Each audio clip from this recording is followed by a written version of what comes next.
Good to see you. When that home, had all kind of. It's spring, man. It's spring. It is time. Number 3.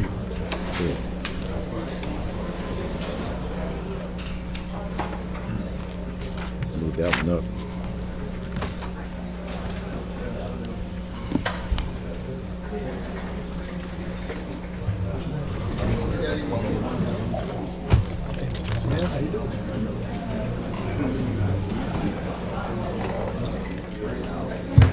Well, I'm good. I'm good. Good.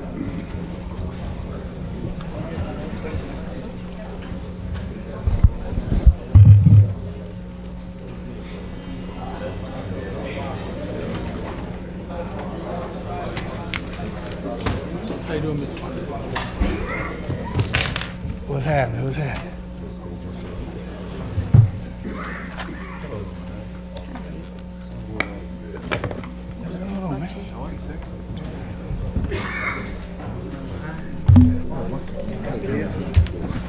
Yeah, we could be together and fail.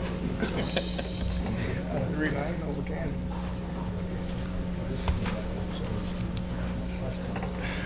All right. How you?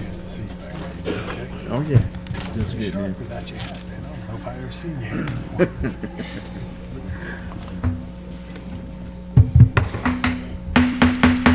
We're going to call this city council meeting to order. Mr. Harvey's going to lead us in prayer, pledge allegiance. Mr. Fundell going to lead us in prayer. Lord, we pause to recognize that thou art God. And Lord, we say thank you. Thank you for life, health, and strength. And Lord, we pray that your blessings be upon this country, upon this state, and upon this city. In the name of Christ we pray. Amen. Amen. Allegiance to the flag of the United States of America, to the republic for which it stands, one nation, under God, indivisible, with liberty and justice for all. Ms. Renee. Mr. Bilbo? Here. Mr. Young? Here. Mr. Harvey? Here. Mr. Marks? Here. Mr. Vizino? Here. Mr. Fondell? Here. And Mr. Weatherford? Here. We have a quorum. Okay. We're going to defer number 8, number 11, number 17, 18, 19, and 24 to the May 20th, 2026 meeting. Defer 8, 11, 17, 18, 19, 24 to May 20th, 2026. We're deleting number 10 and number 15. Excuse me, Mr. Marks? Yes, ma'am. On number 24, we're deferring it until May 1st. Deferring until May 1st. Okay. So correction. First. We're deferring 8, 11, 17, 18, 19 to May 20th, 2026. And we're deferring number 24 to May 1st, 2026. We don't have a meeting May 1st. Huh? We don't have a meeting. May 6th. May 6th. May 6th. The next city council meeting, May 6th. Yeah, we had 5 Wednesdays in April, Okay. so that's You are aware that we off next week, right? yeah. Okay. You show up by yourself. Okay. All right. Please vote on the minutes. You received the minutes. 7-4. Okay, appointments. Appoint a chairman to review requests for qualifications for the most qualified architecture engineering firm to perform professional services, to prepare cost estimates, provide engineering and design services, provide construction management oversight, and other additional services as needed for the design of the construction of the indoor recreation facility. Mr. Harvey. Yes, sir. Number 2, appoint a chairman to review bids for project number CP 3538, Buddy Prejean softball lighting. Craig Marks, yes. Public hearings. Number 3, public hearing and consideration of the Lake Charles Planning and Zoning Commission's decision to approve a request for a major conditional use permit in order to establish a runway matting facility in an existing commercial structure, including variances 1, allow use on local street versus required location adjacent to and has access to an arterial collector street. Number 2, allow resin and paint application to matting product within a mixed-use zoning district at 2925 Industrial Avenue. We have some cards. Let's see. Mr. Begary? I'll give you a brief of the outcome of the public hearing. This was a public hearing by this company. They had an original request to do some other activities for the matting company, which was sanding, sawing, and things of that nature. They took that application, amended it, and went back to the Planning Commission with some adjustments. The Planning Commission heard the proposal and from the opposition and voted to approve the request by a vote of 3-2. That approval has been appealed to the council, so that decision is vacated, so you're voting on the proposal as it was presented to the Planning Commission. Okay, Mr. Craig, I have a question for you. go ahead, Mr. Fonda. Why was that distance dropped from the original?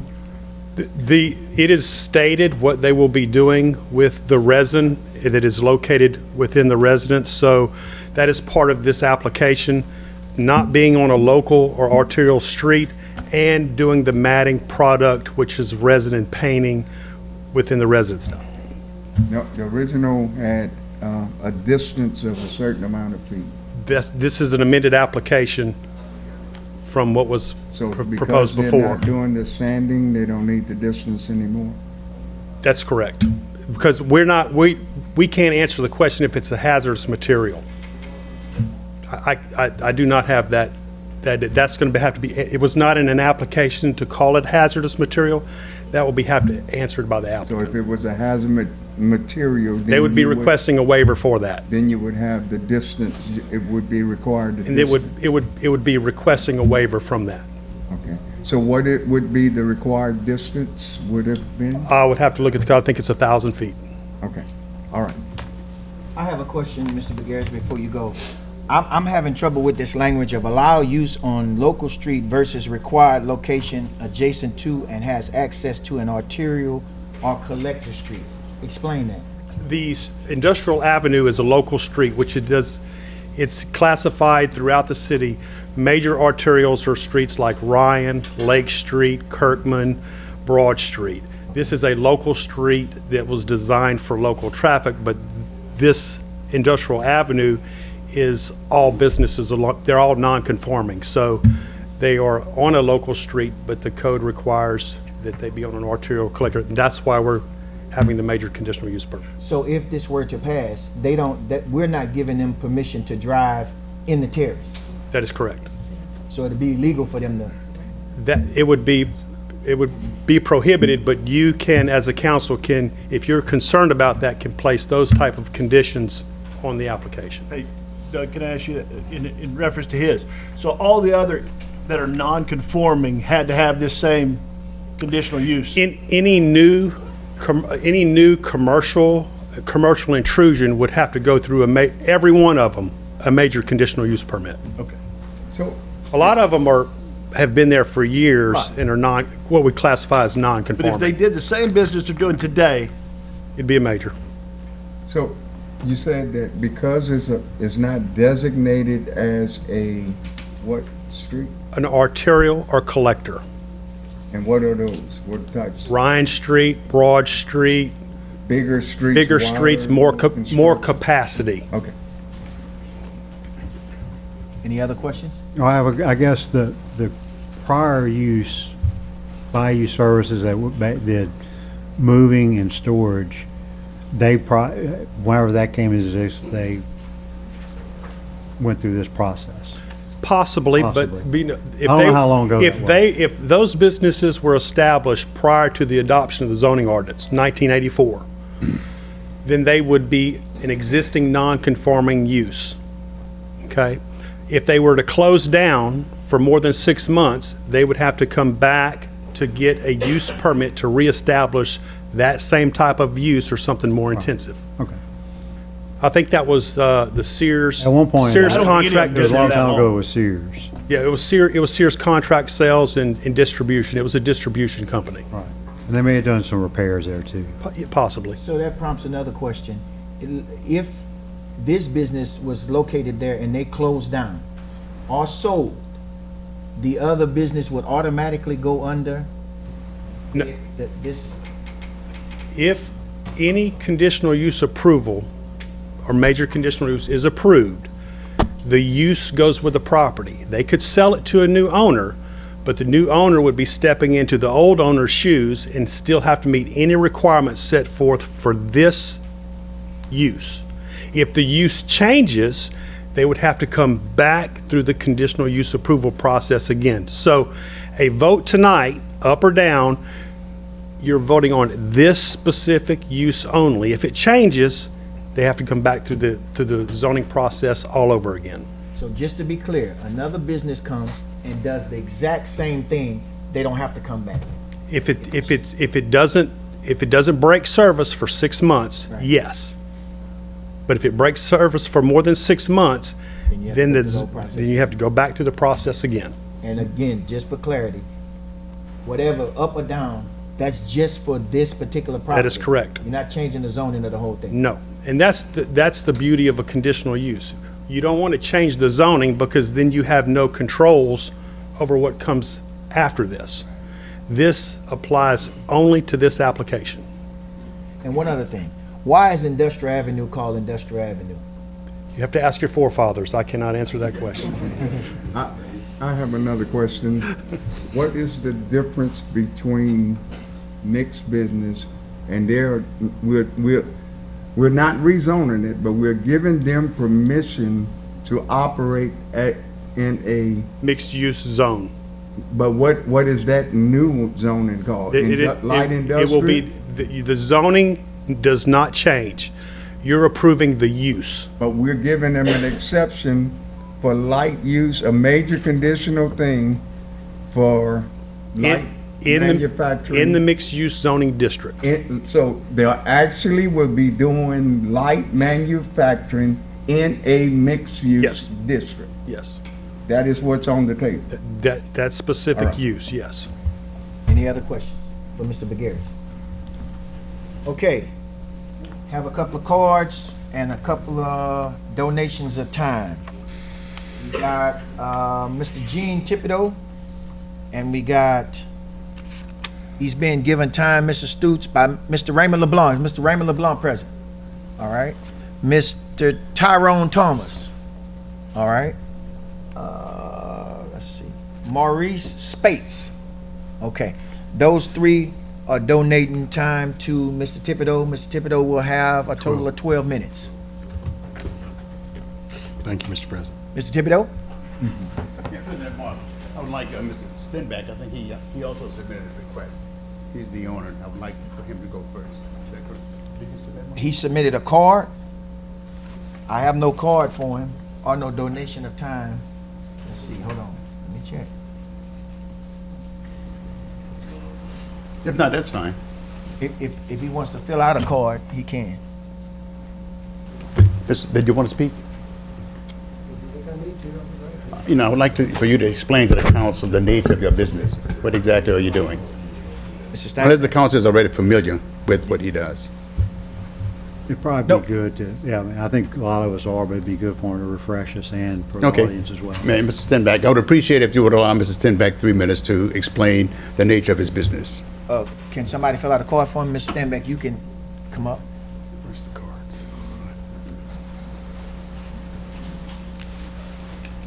State your name and address for the record, please. My name is Charles Stenbeck. I go by Chuck. My address is 1109 Laura Lane, Lake Charles, 70601. I'd like to begin by thanking the council for hearing us and the time that you guys spend up here with your public service. We appreciate that. I'd like to thank everyone here to hear us out. I'd like to thank the residents that have a concern, because obviously everybody's concerned about where they live, so we appreciate that. And we want to know that we respect everyone's opinion, and regardless how the council rules, we'll respect that. And we respect everyone's opinion. So just understand there's no hard feelings. It's a business. We got it. And I don't always understand the whole macro point of view with everything. So we appreciate you hearing us out. So the business is a manufacturing / service business that supports primarily the U.S. military, but other allied armed forces around the world. We manufacture and provide a emergency airfield damage recovery system, which the heart of the system are these mats. Now, there's other things that go with it, ancillary hardware and toolkits and so forth to support this system, training and various other things that make this whole system work. Here, at this location, where we're currently located and where we propose to move, we make a composite at what's called a thermoset composite panel. It's a very thin, lightweight composite panel that allows the military to fill a runway, a pavement, if you would, that's been bombed. It's got a crater in it. You fill the crater, and these mats, these thermoset plastic, very thin mats, join together, and they get anchored over the runway and hold that fill in place and allow aircraft to be trafficked, on the runway temporarily. This is to be used during wartime. So think about it as a spare tire for a runway, if you would, during emergency, during conflict.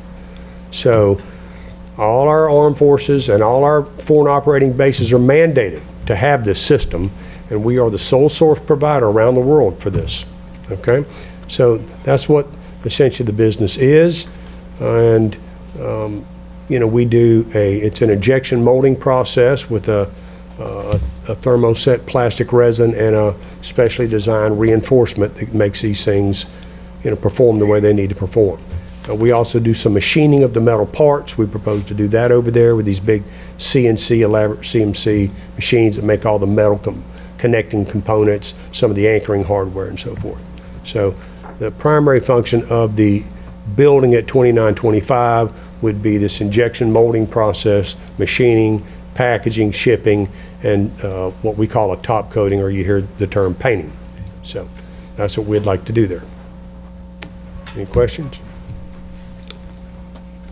He had a minute left. He's still. Okay, you got a minute left. Any questions from the council? The first permit, y'all dropped something, y'all said y'all not gonna do at the new building. What was that process? Yes, sir. When these panels come out, they come out of a mold. Imagine you got a mold, it's like a cake pan. You got a bottom and you got a top, okay? When they come out of that mold, they have mark off and the edges are all jagged. And we have to sand that down, and then it goes to a water jet where it's cut to its final net dimensions. Then it's going through another process where there's sanding involved, and it can be quite a bit. And it can be a pretty messy business. So our first proposal, we were going to do that over there and build a big elaborate booth to collect all that dust. But after hearing the residents appeal to that and the experience they had with the carbon black, we said, look, we've got a long-term lease down here. We're going to be here at least another 10 years. We just renewed it. Look, we'll just keep that operation over there. So that's to what you're referring, that phase of the operation and the water jetting will stay at our existing facility. So, because that can be a messy business, there's no question. Okay. And it's hard to control it. What are the advantages of where you're at now and where you're trying to go? Well, the biggest advantage is just sheer space. Space. Our guys and some of our employees are here, have to do a lot of the work outside, primarily a lot of the packaging and wrapping. So, for example, we spend a lot of time making these panels compliant to the specification, and they get all coated and they look brand new. And we have to set them out in the yard because I don't have space to keep them inside the building. These parts are big, and there's a lot of them, and you got big forklifts and so forth to handle them. That all has to get conducted outside the building. Now, they're stored outside the building, subject to inclement weather, right in the middle while we're trying to package and so forth. So we just need space. That's the primary reason.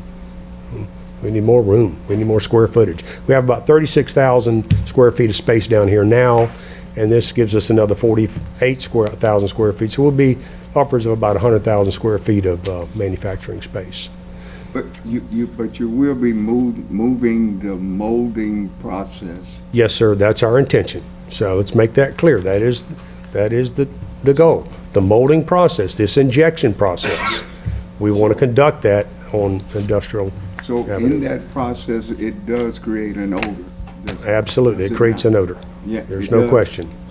It does create a, I guess, I don't know how to describe the odor, a paint type of odor. Right, I would say it's probably close as you could get, like paint, yeah. Yeah. And so that molding process, once it hardens, you gonna let it dry, or it dries, and then you gonna pack it up, bring it back over here on Fournette Street, Where this sanding would take place. where the sanding, then go back over there, or you ship it from there? No, it would go back over there where we would Then it store goes them. back over there, Correct. and so the final ship out is from over there? Yes, sir. The laydown yard would be over there? Yes, sir. That's correct. So you would have some laydown yard outside? Well, we'd like to keep the majority of it inside, but I do anticipate when the truck comes. Yeah, and the you know, finished package. Yeah, and I got to get it out of the building and get it on the trucks. Yeah. So I could envision having, 3 or 4 kids sitting out there waiting for the truck to show up, sure, yeah. And to move that, you're gonna have heavy machinery, We're going to have a big forklift, big forklift, Yeah. tires about this high, forklift counterweighted at about 33,000 pounds. 33, a pretty big It's a forklift. good, yes, sir, it is a good-sized machine. And so that whole area be lined with your ship out stuff and the forklifts. The 18-wheeler comes in and the big forklift picks it up and put it. That's correct, puts it on the Is it flatbed. Enclosed or No, so out? they go on flatbeds, it's too hard, yeah, Flatbeds. it's too difficult to get inside a So that enclosed bed. operation is actually going on. That's correct. it's And that would actually- take place outside Yeah. on the pavement. And this is actually a manufacturing process. That is You have correct. the molding process that creates the chemical The odor, odor, that's right, yes, sir, we do, and then it dries. that's correct. And that's why it's called a manufacturing process. You are And correct. it has to be shipped out. So,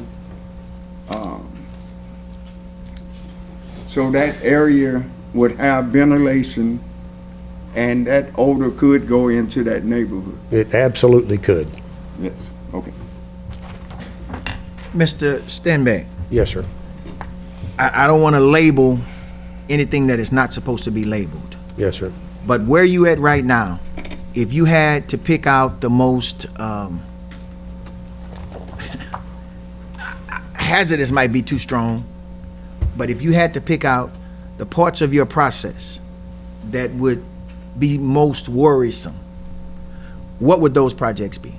Well, I've been doing this about 30 years. In my opinion, the most volatile and is the sanding and the grinding. The dust. It gets all over you. You have to wear respiration, or you certainly should. Which is why we agreed to leave it over. That's the dirty part. The injection molding is relatively clean. You take rolls of fabric. Imagine rolls of fabric. They're about 7 feet wide. And it comes off, literally a roll, and it's rolled out by hand and put into what looks like a table, and then a lid is put over that, and the chemicals are contained in a line, if you would. It's really never exposed. It's only exposed at the point that you open the container and you stick a tube down there to draw the container out. That's the only exposure there. The rest of it is all kind of under a lid. The guys go to work dressed like this, and they leave like this. It's a relatively clean process. But The also, grinding that's dirty work. yeah, but also you have a chemical process. Absolutely. And that chemical is labeled with, Yes, sir. We do Fire have hazard, chemicals. what else is- Sure. it's They got labeled with? Flashpoint on polyester resins. In our case, we use a very high grade of what's called a vinyl ester resin. Flashpoints are probably 175 Fahrenheit or something like that in that range. Now, once it cures, flashpoints are up around 450 Fahrenheit. so I noticed on the label, it had fire, inhalant, and something else. I can't remember. Corrosive. Huh? I think it was corrosive. Corrosive. I don't remember Yeah. that. And that is the molding process. That is correct. And that chemical will come over to this new Absolutely. All right. In bulk. in bulk. Yeah, let's don't sugarcoat this, because the last thing we want to do is get over there and we have issues. No, yeah, we buy it by the drum, okay? We store it in bulk outside in ISO containers. Then, we'll bring inside the building basically what we need on a daily basis. We go through about 2,000 pounds a day of this liquid resin at our current volumes. Now, the liquid resin that you're talking about, well, let Yes, me go sir. back. Of the things that you mentioned that would be your most hazardous, how many of them are you taking to Industrial Avenue? Well, the operation that I would consider the dangerous part is that sanding and grinding. All that remains over at Fournette Street. Now, when I went to your facility to take a look at it, to have better knowledge of this, you had a cutting process. Yes, sir. That cutting We do. process, which is done through water cool chill, is that staying or is that going? That stays. It's not pragmatic to bring that over there. It stays over here at Fournette. Now, the chemicals that you're talking about, I read in the report that your attorney submitted to the council that individually they may be somewhat toxic, That's correct. but once you put them together and they form the resin, it drops the volatility. Once the chemicals are mixed, it causes, the scientific term would be the free radicals cross-link, okay, and then it solidifies. Can you put that in layman's terms for us? Well, basically what happens, the liquid, the two chemicals come together, and when they mix, it turns from liquid to solid. That's what happens. Now, once it's in that solid state, it's not hazardous. You just throw it in the dumpster. All our trimmings and so forth, the sanding, dust, et cetera, that gets swept up, we collect it, and all the trimmings and little particles, that's all non-hazardous. Goes straight to the landfill. And I want to be clear, we're asking these questions because we want to give as much information to the public as we Sure. can. I So understand. there don't be no misconceptions, because in dealing with this, I was confused about a lot of things. Yes, sir. Like the arterial streets. I was under the impression y'all was asking for an ordinance to drive on the streets. Yes, sir. When I say streets, I mean within the neighborhood of the terrace. Y'all won't be doing that. No, so we have no Passes. need to do that. We need industrial drive to get to the building, or industrial avenue, but the arterial streets, no, that wouldn't make any sense for us at all. I mean, obviously if a UPS driver or something, we can't control that, but these items are pretty big, so they're shipped out on big flatbed trucks, and it just doesn't make sense for one of them trying to maneuver through that neighborhood. It'd end up wrapping around a telephone pole or something, couldn't get stuck in the street. So I would think the route to that building is down 14, down Industrial Avenue, straight to the building. And it looks like one of the reasons that building's a fit for us, because you can see that building's built all at dock level. It's all dock level. So it is designed for semi-trucks to back up to it, to the docks. So that works for us. And there's enough yard space on the side, like he was asking, to load the trucks out so we can get the kits out. We package them up in a kit form, and then the flatbeds can come in and we can load them on the truck. And so there's enough room for all that to take place, more than adequate room. So are you governed by OSHA and EPA? There are regulations that we have to comply with. Most of them, center around, how you handle the chemicals, how do you store them, how do they come to you, how are they transported, and, all your suppliers and so forth. Like, for example, if you have your resin shipped in, the truck should be placarded, for example, things like that. Those are all OSHA standard federal regulations. And then secondly, the big one, the question that I think the public would be concerned with, would be emissions. In other words, what goes in the air? So we have we have to maintain certain levels of emissions, and we've tested for that. And now the way they conduct that testing is they go to the workers themselves. They apply a monitor on the worker that's right on top of the work. In other words, he's not out in the parking lot, or he's on top of the work. And they monitor those emissions, and then they're recorded over about a 2-week period. And then they can tell what those emission levels were. Now, we did that 2 years back to back, 2023 and 2024, and the finding was that even the workers, the emission levels are so low. Now, that doesn't mean there's not an odor, okay? But the emission levels are so low that respiration wasn't even required. So this process we use it's it doesn't generate the VOCs because it's underneath a lid. There's no spraying, if you would. You spray paint, what it atomizes the fluid, goes in the air, right? This doesn't do that. It's injected into a, in a lid, so to speak, in a closed cavity. That's why those levels were so low. But yes, to your question about OSHA requirements, yes, sir, we have to make sure we comply with that, or, we're subject to fines and so on and so forth. Mr. Weatherford? Okay, so you're gonna do some painting there, but from the minutes, it's gonna be roll painting, you're gonna do all that inside. Correct. We do that inside. And again, It's that's gonna all be been closed, monitored. It's gonna be enclosed, Yeah. and you're gonna, Yes, sir. and there's gonna be some sort of system that's gonna take some of this. Correct. Typical ventilation, like you would if you were But some painting of it's inside your gonna be house. closed, so the manufacturer is a closed process, so Yes, there's sir. really not any emissions from that. And I guess through your ventilation system, some of that could be, but you're trying to capture some of that smell Yes, sir. or the chemical causes. Yeah, you can't control it a lot. I've heard it both ways, so I'm not going to dispute anyone. If you're on top of that work, there is a smell. Now, I've had people tell me when they're out in my parking lot, they don't smell it, and I've had others say they do smell it. So I'm not going to, obviously you get enough distance away, you're not going to smell it. But I don't want to sugarcoat things. I'm here to respect your decisions and respect the residents of that place. I know they got to live with it, but I will say this, I've been where I'm at now for probably 12, 13 years, leasing from Lake Charles Harbor Terminal District. We don't have any complaints. So if the smell was escaping, and you guys might know, there's some pretty expensive homes down River Road down there. So, and they have to drive within relatively close proximity to us. Now, there's a smell over here, but it's, what's his name over there? The guy on the corner that bought the old Davison store. They make some kind of glue in there or something. Premier? Yeah. But anyway, I'm not, if somebody says I can smell it out in my parking lot, fine, I guess it's just how far away are you? But I don't have people complain to me about the odor. When you say there's gonna be stuff stored outside, that's really, and queuing up might not be the right word, but, I mean, it's gonna be out there in anticipation of that truck getting there within Correct. a relatively short period of time.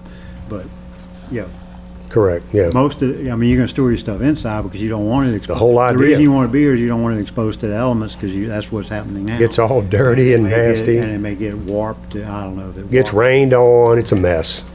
Yeah. Well, none of that, my guy's got to stand out there in the middle of August wrapping this stuff. It's hot. Yeah.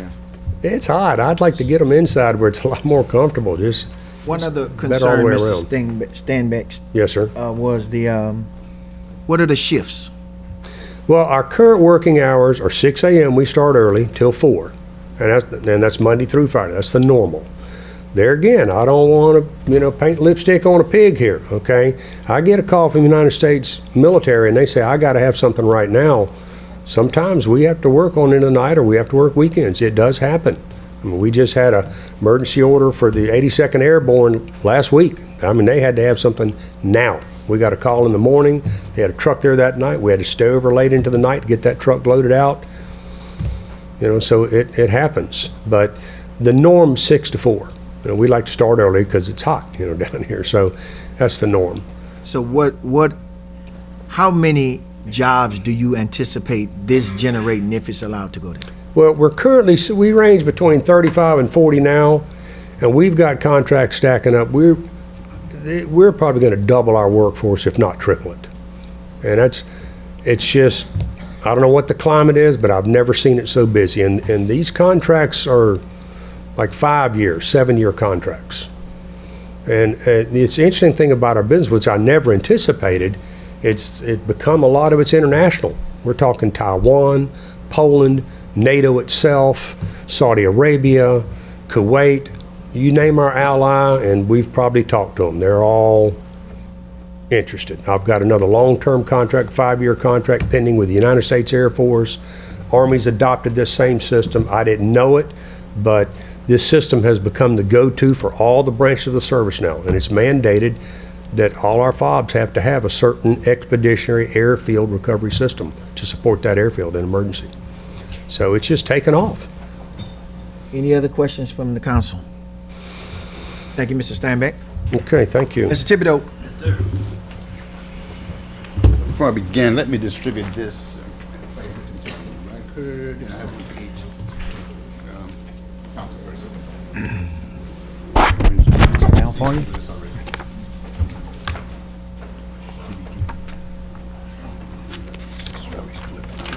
Is there any way he can put it up, Mr. Stoops? He doesn't have it. Gene, can you provide that? No. Okay, got it, okay. Just have to flip through. Thanks, sir.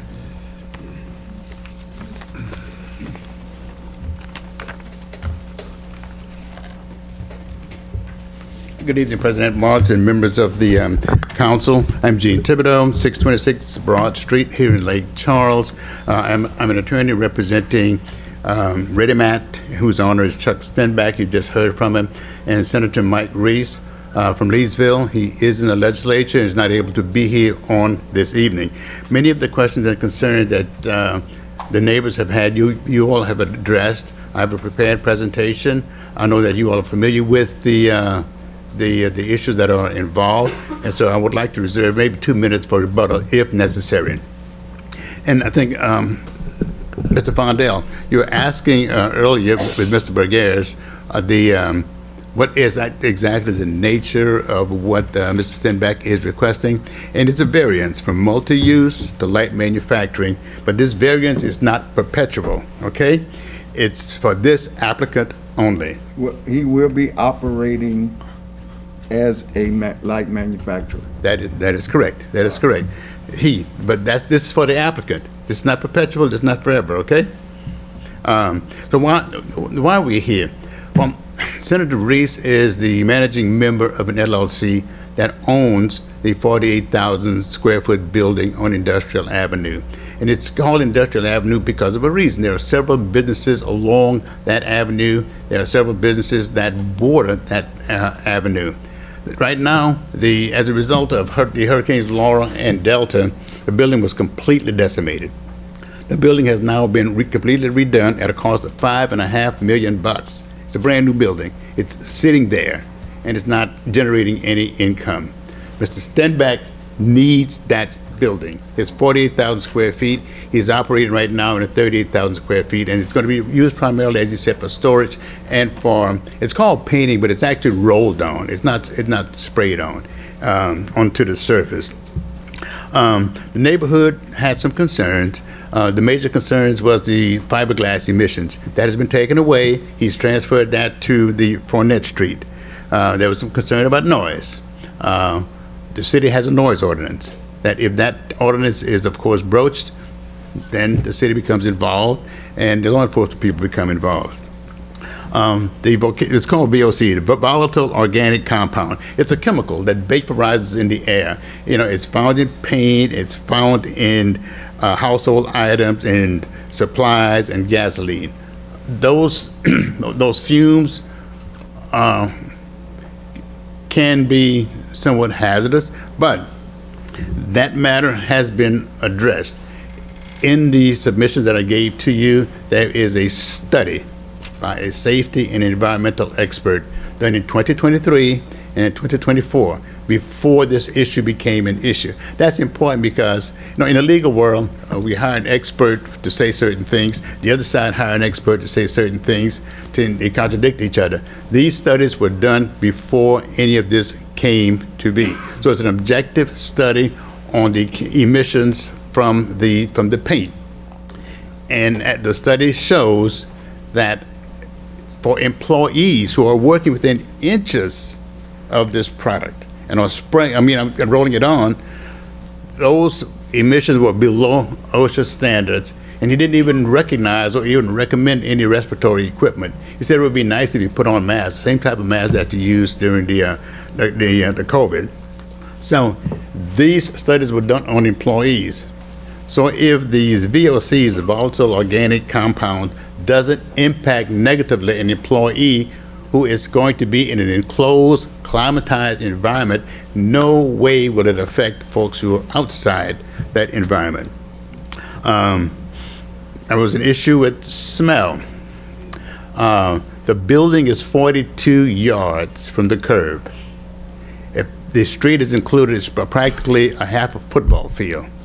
You got to have some mighty good nose to smell that 50 yards away in a building that is enclosed and climatized. And folks were out there yesterday, and the building was not enclosed. People were working there, and you could not detect any smell or any negative odor coming from that building itself. And I think the employees who were here can also vouch for that. And one of the employees is Mr. Thomas. No, Tyrone. Yeah, Tyrone Thomas. Tyrone is the. May I stop you right there, Judge? Yes, sir. You said that you got to have a mighty strong nose, but I want to be clear. It is possible that the wind can bring that smell to the neighbors. Oh, it's possible, but I mean, And if you have a ventilation system, an improved ventilation system, that you should want to suck it away from your employees out through the vent system, and it's got to go in the atmosphere. Yeah, but I just want to be clear when you say you got to have a strong nose, that it is possible for the residents to smell it. I couldn't smell it. We were there yesterday, and this was an open building. But I want to make sure. But I you're don't talking want. about on Fournette Street, Correct. right, Yeah. Correct. where the work is currently going on. And Mr. Stenbeck was very candid with you all. Sir, if you paint a building, you're going to smell the paint. But as I said, this is about 50 yards away in an enclosed building. It's very unlikely. It certainly does exist. I want to be very candid with you. It certainly does exist, but the extent to which it exists is not hazardous at all. And it's verified by the safety and environmental consultant report, who did it on the employees who were like a few inches from this product. And it was below OSHA standards. So the business will be subject to the regulation of OSHA. Has to be. Subject to the regulation of these federal EPA. Subject to the regulation of the state DEQ. So there are regulations in place that governs the conduct of this type of business. And Mr. Stenbeck's business has been very successful. He's not going to jeopardize that by not complying with these regulations. What is he's evinced his intention to cooperate with the neighbors. He moved the most onerous aspect of the business from Industrial Avenue to Fournette Street. And so basically the only thing that's going to be occurring on Industrial Avenue are painting and storage. And as I said, the paint will be rolled on, it will not be sprayed on. So there'll be very little emissions from that work. What are we talking about here? The economic impact. It will not change the economic landscape of Lake Charles, all right? But it's nothing to sneeze at. He anticipates an additional 30 employees at $22 an hour. That's over $1.4 million. That turns over 5 times in the community. So it will have a certainly positive economic impact in our community. Now, the president's budget has $1.5 trillion targeted for the Department of Defense. We have 190 countries in this world. The defense budget alone exceeds 90% of all of the countries in the world, which means this: there will be, we presume, additional work through the Department of Defense. And that's Mr. Stenbeck's and his company's main client. So that business is expected to expand. Who knows? It may expand to the extent that he may have to move or have another outlet other than, or in addition to, the outlet on Industrial Avenue. And so the economic potential, well, not potential, the economic reality is certainly there. We always complain about losing business to Lafayette. We have an opportunity now to inject economic positivity into our community.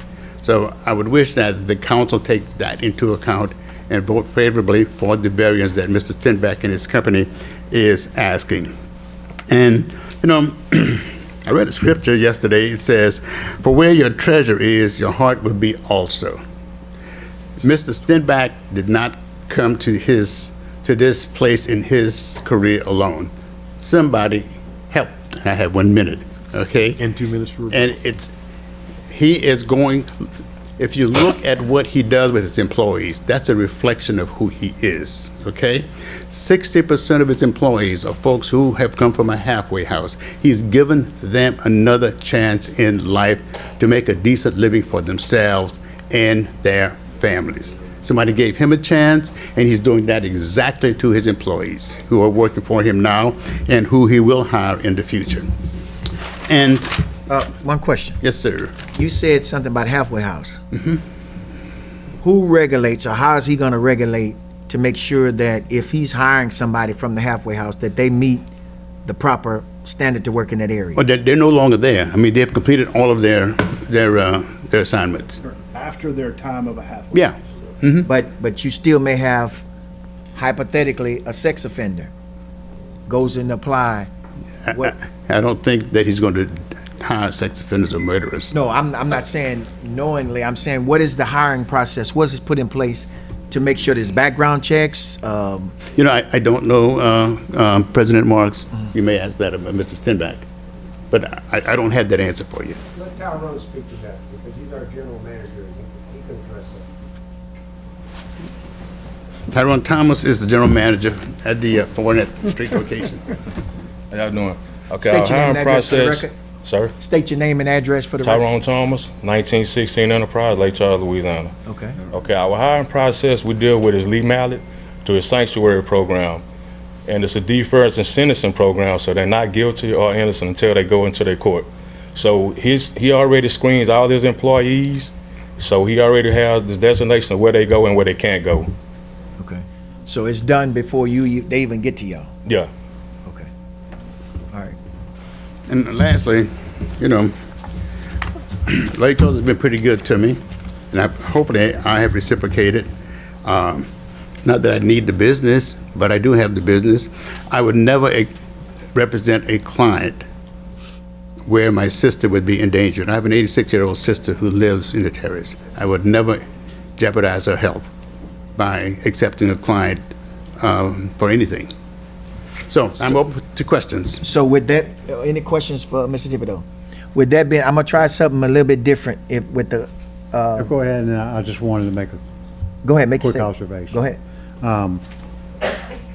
When I went and looked, I noticed, of course, there's businesses on the north side of the street, basically next to the railroad, and then there's one business, a transmission business, on the south side of the road, kind of in the curve as you're coming in. And certainly there's not the volume of chemical, but certainly there's volatile, certainly flammable, and I don't know if transmission fluid is corrosive, probably isn't, because it's running through the engine, but certainly there's a flash point for that, and there's probably some emissions from that. So there's already businesses that have chemicals that they're using. You've got Quality Transmission, the Laundry World, you've got Master Plaza, you've got a police jury building there. You got the signs, was on the corner, but you got the sign company right there too. I'm assuming that I don't know if they're all, there's certainly some chemicals. I don't know if they're painting signs there, you know, I'm not sure exactly what they are, just. But none of those businesses had to get a variance to be there. They're within code of mixed use. Well, I think they're all have exceptions, or they're grandfathered in because they've been there prior to the zoning code, or they went through this process before. I'm assuming that the Bayou Storage Company that was there before had to go through this process because they were certainly after 1984. they were after 1984 when they came into Mr. business. Begaris, can you give us some clarity on that? If you know. I know you've been there 50 years, but Not quite 50 years. Some of those businesses are existing non-conforming. They were established before the zoning ordinance. They may have been a different business, but the same use, so they did not have to go through the conditional use or approval process. Others may have, and I know one, I think went through an exception to establish there. But to answer your questions, to identify which ones did and which ones didn't, I can't do that. I mean, but the ones that are there and operating, they're probably, all likelihood, non-conforming uses that will continue until they shut down for 6 months. And probably, and there's no way to know that, but I'm guessing most of those businesses were there, because that railroad's been there a long time. And a lot of those probably did, and some may still utilize the railroad to receive product there. That's true. Okay, with that being said, I'm gonna try something. We got some cards of people who want to speak, and I'm gonna ask Judge, if you don't mind standing for the sake of time, so we don't have to keep switching back and forth. If there's any questions, you can address it at the time, but I'm gonna ask the citizens that's coming up, address all of your comments, all of your statements to the council. If it's something that needs to be asked of Mr. Thibodeau, I'll ask that question to Mr. Thibodeau. But we don't want the engagement between the attorney and those who want to speak. First of all, I want to put on the record Miss Teresa DeRusso? Okay. Miss DeRusso, she doesn't wish to speak, but she wants to let it be known that she's in opposition of it. Where does she live at? Ms. Withers? Okay, it wasn't on here, but that's time going to Ms. Withers, all right? Donald Hatchett? What you got? Donald Hatchett? Okay, Ms. Withers? Where does Ms. Russo live? Ms. who? Where does she live? Ms. Russo? Ms. DeRusso lives at 2913 General Collins?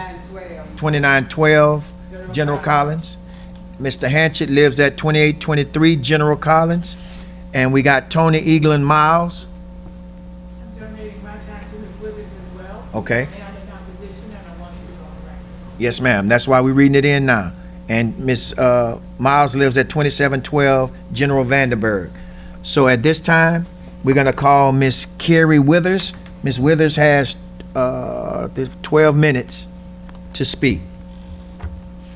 State your name and address for the record, please. My name is Carrie Withers, and I live at 2729 North General Wainwright. I'm standing in here in opposition of Reddy Mac coming into our neighborhood along with our other residents that are here. I have about close to 95 signatures against them locating in our neighborhood. So that's 95 residents from that neighborhood? Yes. They all over the age of 18. Okay, Yeah, so it's no minus. okay. Okay. We don't want this business coming into the neighborhood because of the use of the resin. The resin is toxic, and it has some health effect. It has some hazards. And when we went and visited the facility yesterday, me and a couple of the residents and also a couple of the city councilmen, we went there. Excuse me, Ms. Withers. Tommy, put that mic down so she can. Okay. We went there yesterday, but to me it was a window dressing. We could not get inside the facility. We had to stand on the outside. While we were on the outside standing, there was this odor that came through, a very strong odor.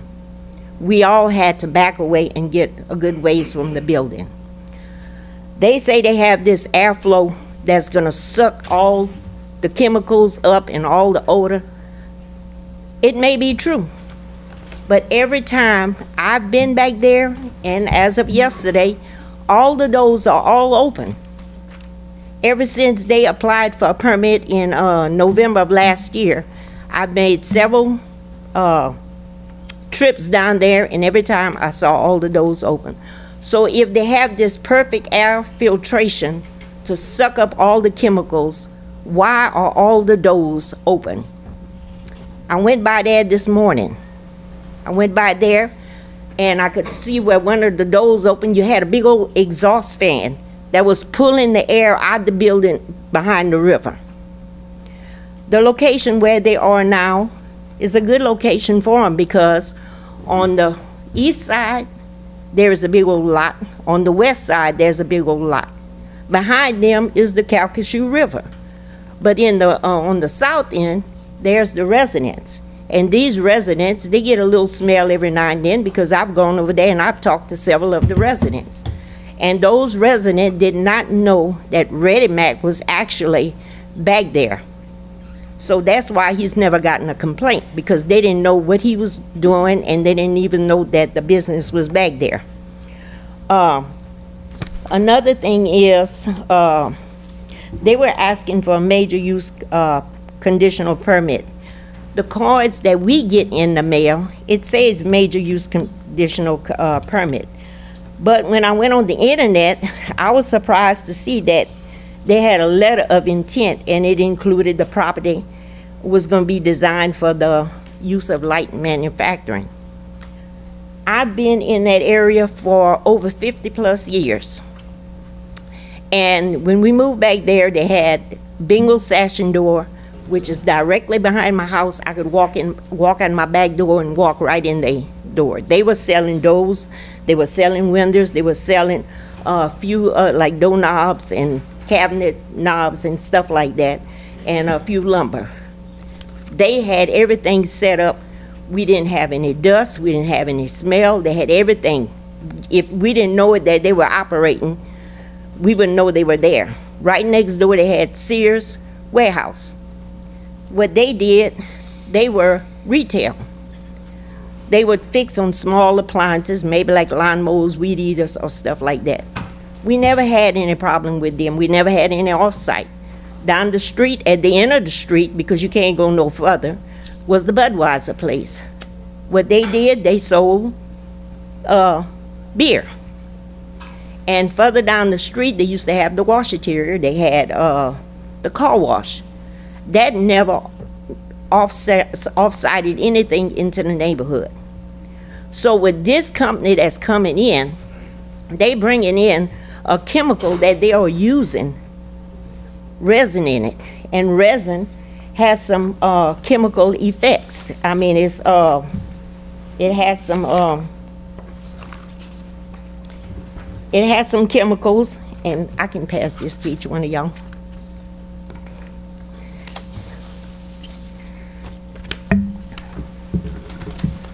On the second page, it's a proxy. You have another one? You don't have another one? Sorry, I already read it. Okay, I'm sorry. Here you go. They say a proxy paint can pose significant health results. Okay. I thought I had 5. Oh, okay. All right. Pose significant health risks, particularly during handling and application, due to liquid component and versatile compound, but once fully cured, the material is generally not toxic. But the thing is, the liquid component of X-epoxy resin and hardener, it contains chemicals that can cause skin irritation, chemical burn, redness, itching, and if you're already suffering with allergies, it can also mess with your allergies. I heard that, and yesterday when we went over there, none of the workers had these little monitors. They told me if they got back there, they would give me one so I could wear, so I could monitor the air. Why should I? I shouldn't have to wear that. We're a neighborhood. We shouldn't have to go through that. When they are using this resin, it states, I think I have the safety data sheet in there, and it says, the safety data. It says it causes skin irritation, and it may cause allergic skin reaction. I have bad skin. And the least little thing that I go through, it'll irritate my skin. So if I'm outside and this stuff is coming and it's irritating my skin, then what do? Do I go to them and say, well, hey, my skin is irritated, y'all gonna pay for it? No, they're not gonna do that. And while we were outside, pertaining to the smell, I had one of my friends from the neighborhood, he was with me. He's sort of like diabetic. So that smell kind of got to him. It kind of made him kind of dizzy. So In other words, if they move into the resident, on industrial, we have 2 homes that are right there within 1,000 foot. My home is about maybe 1,200 foot. These kids are outside playing every day. Why would a business come into the neighborhood and start off-siting stuff to these little kids? We done been through that. That business, so say the other business that came and brought a lot of home to our neighborhood, it was supposed to be grandfathered in. But it wasn't supposed, they came in illegally, and we suffered at their hand. So I don't think that this business would be the right place to come and locate. We have Hillcrest. When that wind is blowing, of course, they're gonna have to open everything over there. And when that wind is blowing and that odor comes out, it's going right to Hillcrest. And on the south side, it's gonna be in our neighborhood, and on the west side, it's gonna go up into the Oak Park area. So what I'm saying is, why should we have to suffer because of this business that's gonna make millions of dollars, but in the end, it's gonna cause harm to us? I don't believe that's right. And they also are saying light manufacturing. Well, light manufacturing, according to y'all rules and regulations, Section 5-304 -5, it talks about light manufacturing. Light manufacturing district shall generate no objectionable odor, smoke, dust, release materials, fumes, vibration, or excessive noise. Now, this is y'all rule. Y'all supposed to protect us. Y'all supposed to look out for us, for all the citizens of Lake Charles. And these are y'all rules, so y'all made the rules. And as far as that building that they keep talking about, it wasn't the hurricane that destroyed that building. It was a tornado that passed directly behind our house that knocked the whole right side of the building apart. So that's why they had to go back and redo the building. So what I'm asking y'all is to consider this. Y'all have families. Y'all would not put y'all families, y'all grandkids, wife, daughter, brother, sister, mother, y'all would not want to put them in a situation like we are right now. We don't want that. We done been through that. We had to fight the coke dust facility, and we had to get them out of there because so many people was getting sick. I got sick. I thought I was dying, but thank God I wasn't. So what I'm asking y'all is to consider the harmful effect. Not that we're against business, but we want somebody to come in that is business friendly. You know, I was told they have another place in Lacassine. Why don't they take the business over there? Why come and put it in our neighborhood? We don't deserve that. And I don't think y'all would do it either if it was in y'all neighborhood. Thank you. Ma'am, if I may, may I ask her a question? I'm just curious, and I was looking at a map while you were talking, so don't think I wasn't listening. Yes. I noticed looking at the map, there's a paint and body shop on Highway 14. Right. That does back up to some residential areas, right? Yeah, but it's not within 1,000 foot. It looks like there's residential areas directly behind it, to the, what is that, to the east? Just for clarity, are you saying it's within certain feet from a residence or her residence? No, a residence, not your residence. Okay. And I'm just curious, in a paint and body shop, and I don't know the owner of it or anything, but in Yeah. a paint and body shop, they're using a lot of the same chemicals. They're using fiberglass, they're painting, and they have air ventilation systems. Has there ever been any complaints about that particular I don't even business? smell it. I don't even hardly pay attention to it. I don't even know half of the time what they doing over there. But I do know they fix cars. Yeah. But we don't get the smell. Okay, that's all I'm asking. If there was ever any complaints about that. Yeah. It's a similar type operation, I think. No, that's not a No, manufacturing. No, I understand that, but It's not a what they're light doing there manufacturing business. Well, is they're- using There- paint and resins and stuff to fix cars, right? Either way it go, it's not a light manufacturing. I understand it's not labeled light manufacturing, but it's. Right. But the Just difference. curious if there was ever any complaints about smells or anything there. No, no, no. The only problem that we had was this industrial service carbon that came into the neighborhood. Right. You know, and that was the only thing that, since I've been there over 50 years, that ever caused us a lot of concern. Yeah, I think we're well aware of what that calls. Yeah. I totally understand your, Yeah, and also with this wrestling, like I said yesterday, I mean, we were there, and the wind was blowing. So what happens when the wind is blowing to the south of the building, which is in the front, and they using resin paint? Guess what? We're the one that's gonna breathe. These workers are gonna go home, but we're still gonna be there, and that stuff is still gonna be in the air. We talked about yesterday. It's just like putting gasoline in an automobile. Once you put the gasoline in an automobile, you leave. That scent is dispersed. But when you're in a garage and you crank your car up and you leave it there for a certain length of time, guess what? That has to come out. Same thing with odor. You cannot bottle up odor. Right now, if I was to take some pepper spray and go along and spray all right here, what you think would happen? Everybody in here would have to leave because you cannot contain it. You can't keep it from going outside. You have to open the doors. And it's the same thing over there. All their doors are open. If the air filtration is so good, why not close the doors?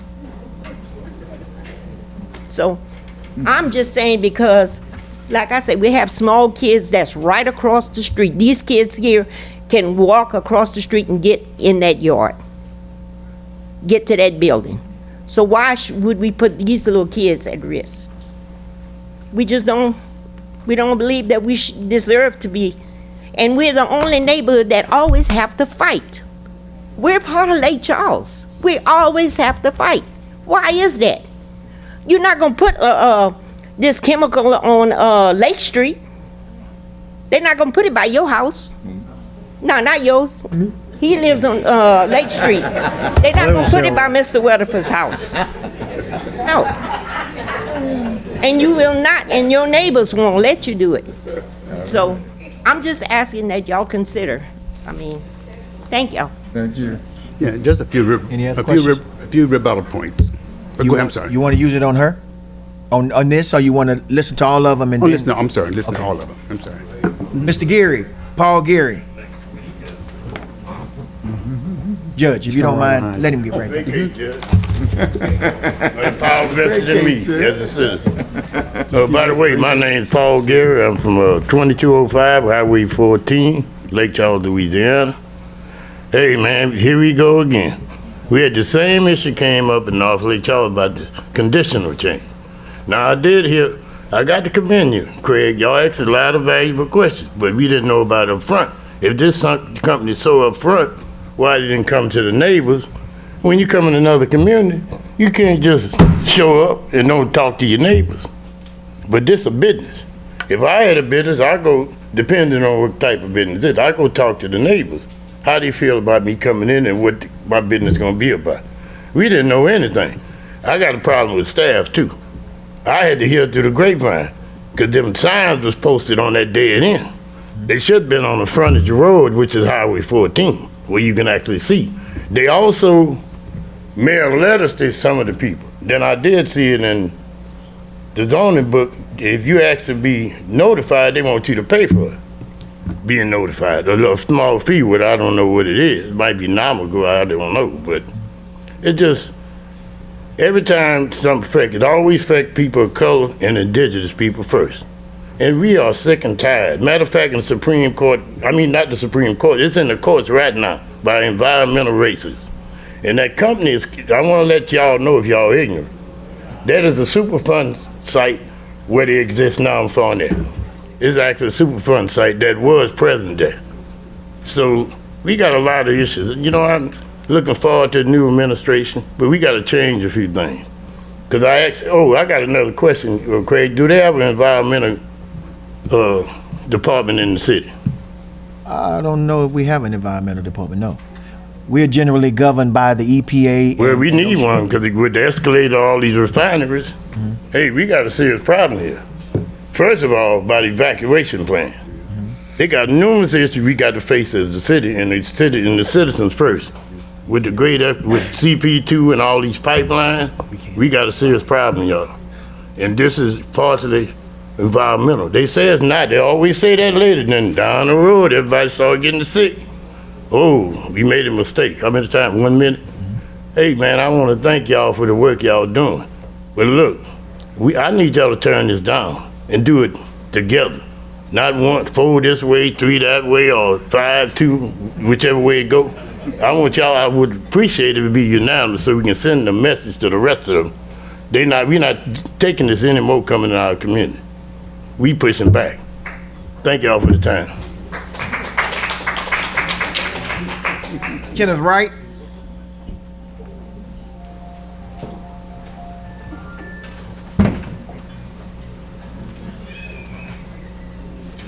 Good afternoon, gentlemen.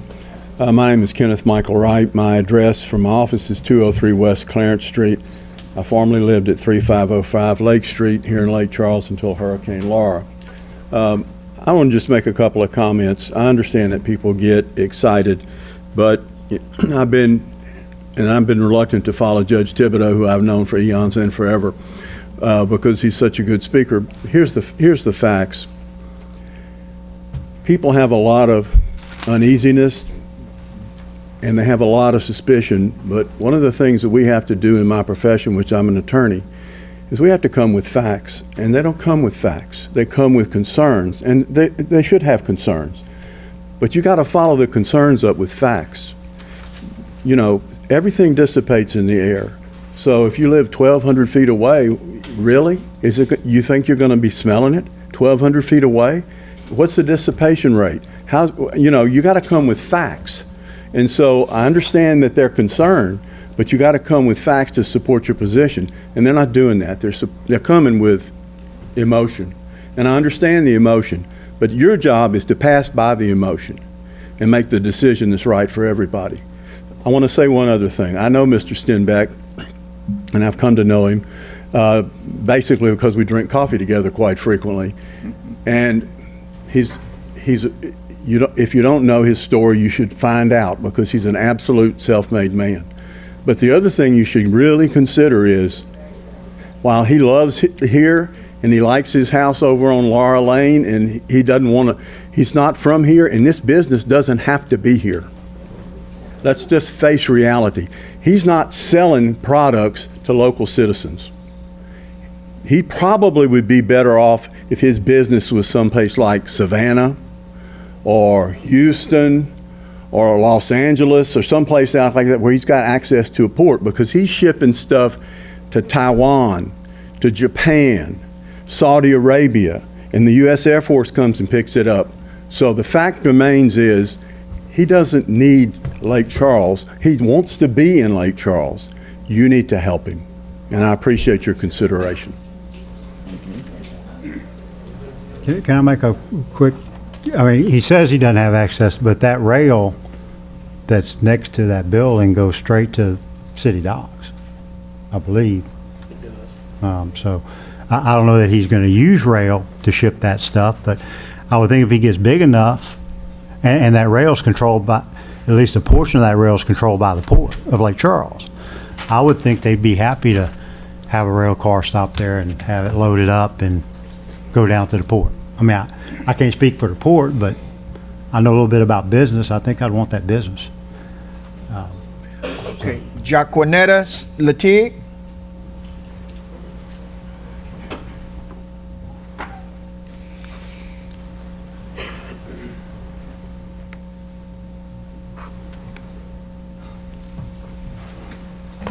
Jaquanetta Savette Lartigue, address 2909 General Patton Street.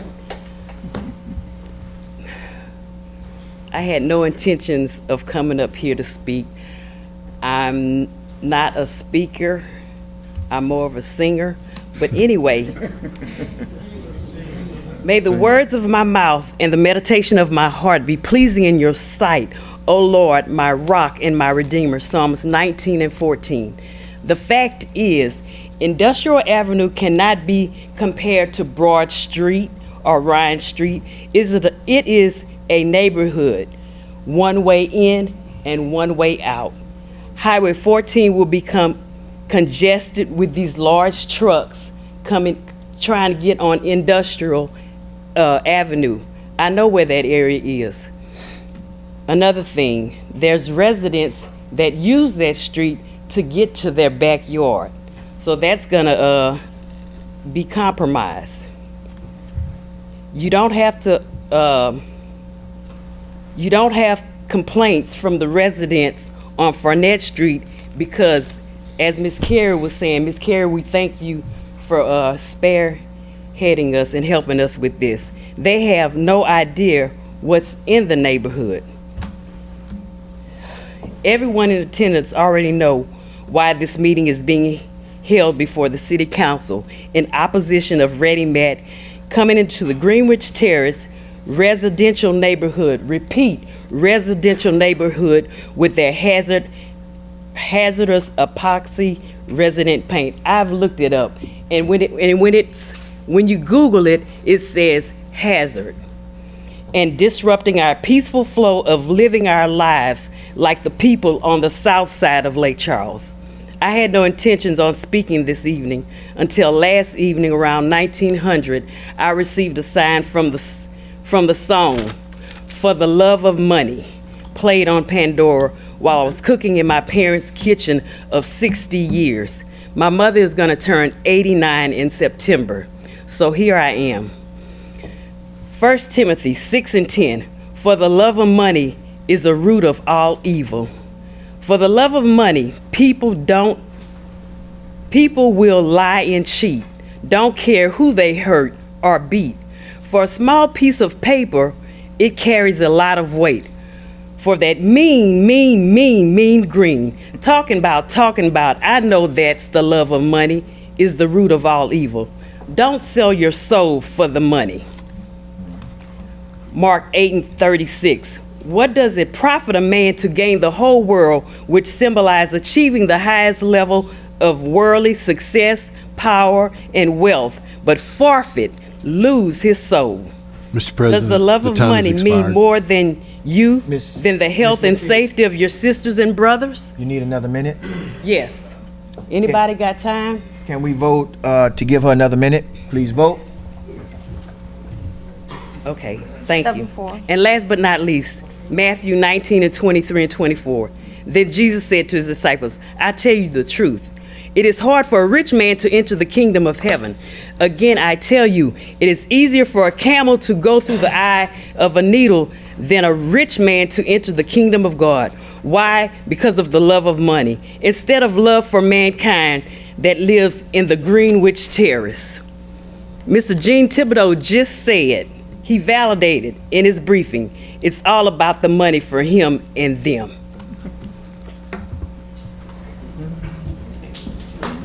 Rebuttal, Mr. Judge Thibodeau. Yeah, Ms. Ortega, I did not say that. I said, I don't need this money. I mean, I'm doing it because I believe in this, okay? I just want to make that clear. Ms. Withers talked about an open facility in Fournette.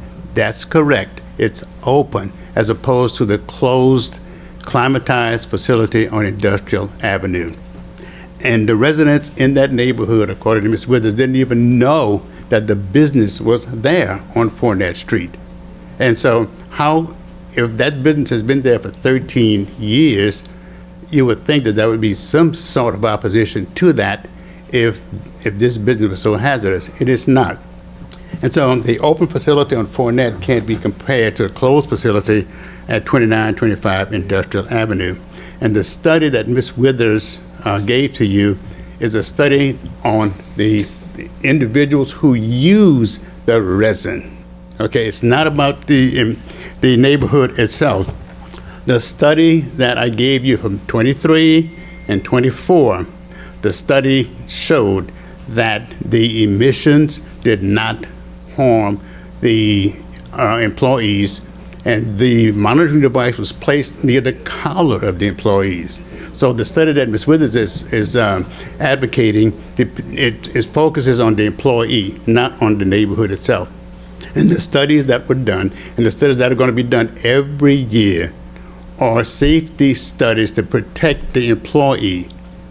And the environmental expert concluded that even though the monitors were clipped to the collars of the employees, the emissions were not sufficient to even require any respiratory equipment, and all of the emissions were below OSHA standards. Any questions for Mr. Thibodeau? It's not really a question, but I understand Ms. Withers' concern with the skin irritant, but from the information that I have, Excuse me, Mr. Weatherford, the liquid. can you come closer I'm sorry, to the yeah. mic? Because The liquid is what's the skin irritant, not necessarily the fumes per se. It's the liquid. If you get the liquid on your skin, there's a lot of things that are going to irritate your skin. As if you're using it. Right, that's right, yeah. I mean, the liquid's not going to migrate 100 feet. It's not going to migrate. I guess if you have a spill, it's going to go on the floor, but it's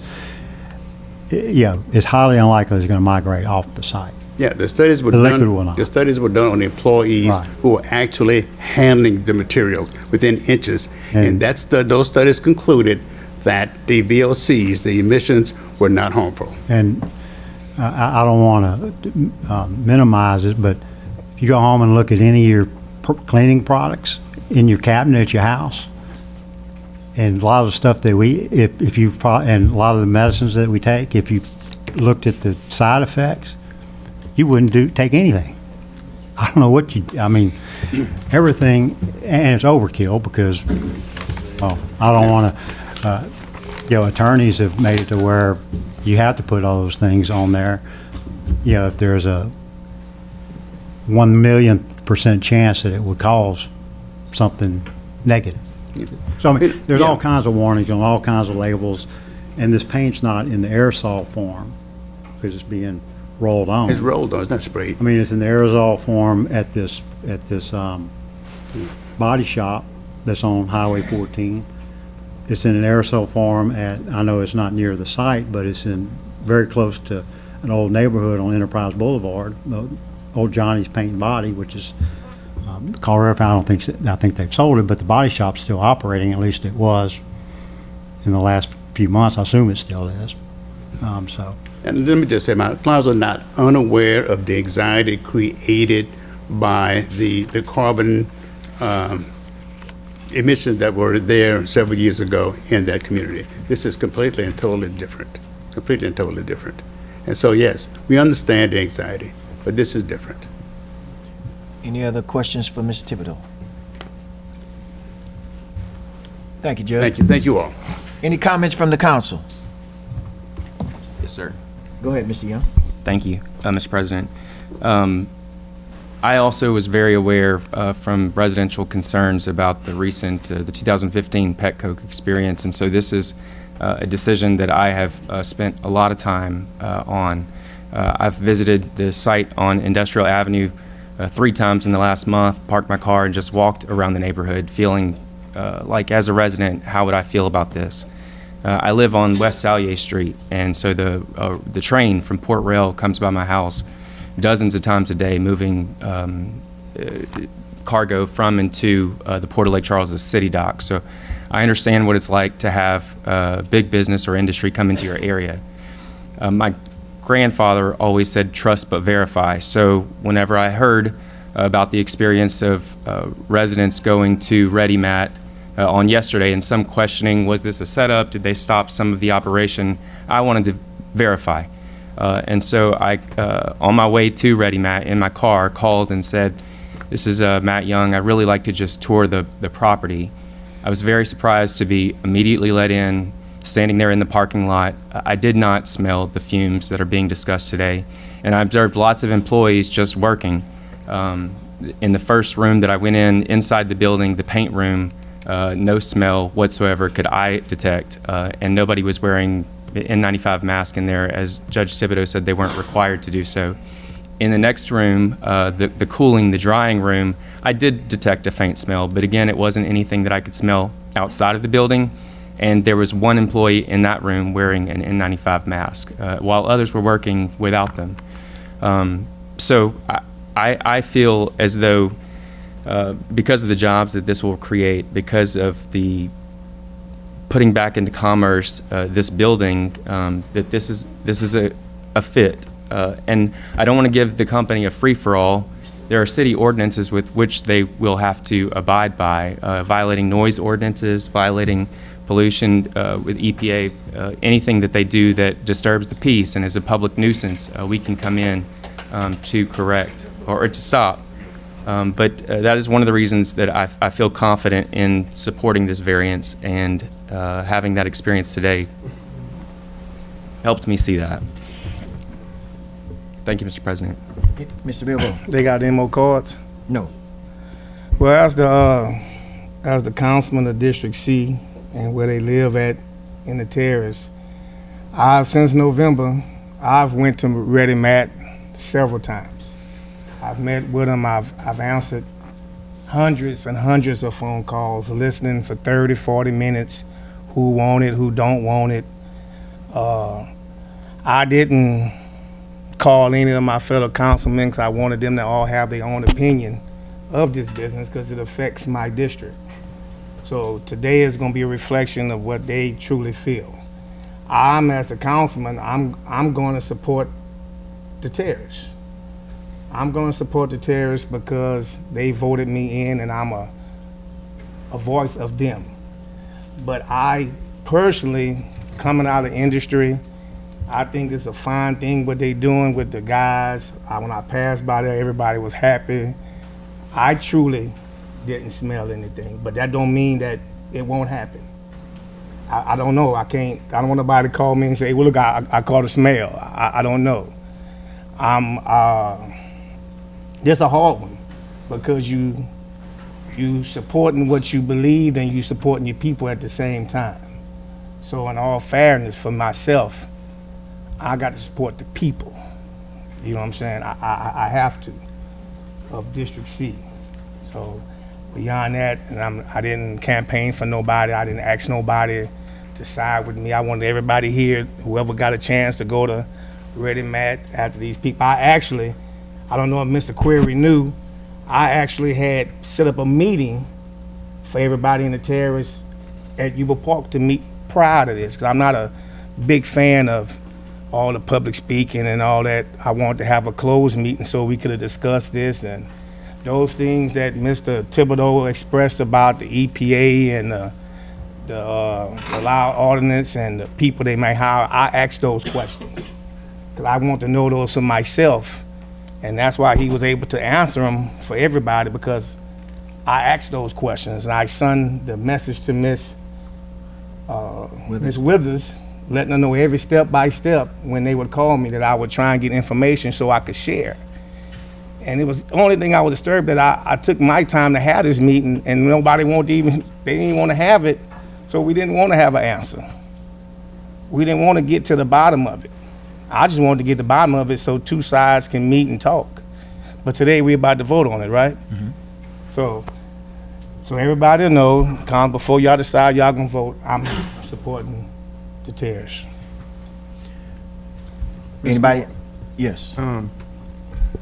I got a lot of phone calls about this particular thing.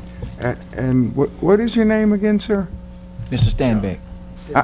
I want to tell you, you're a great businessman and you're a great person. And the thing of it is, he's never tried to hide what this is. And this is a light manufacturing business. And no matter what you say, do you want that in your backyard? That's what we have to ask. What makes these people an exception? We can put this business on a main artery like Prairie Lake Road, but this building would be full of people. that says, oh, no, I don't want that business. And I know he will run a good business, but the people, how many people signed your petition? 90, she said? 90-something.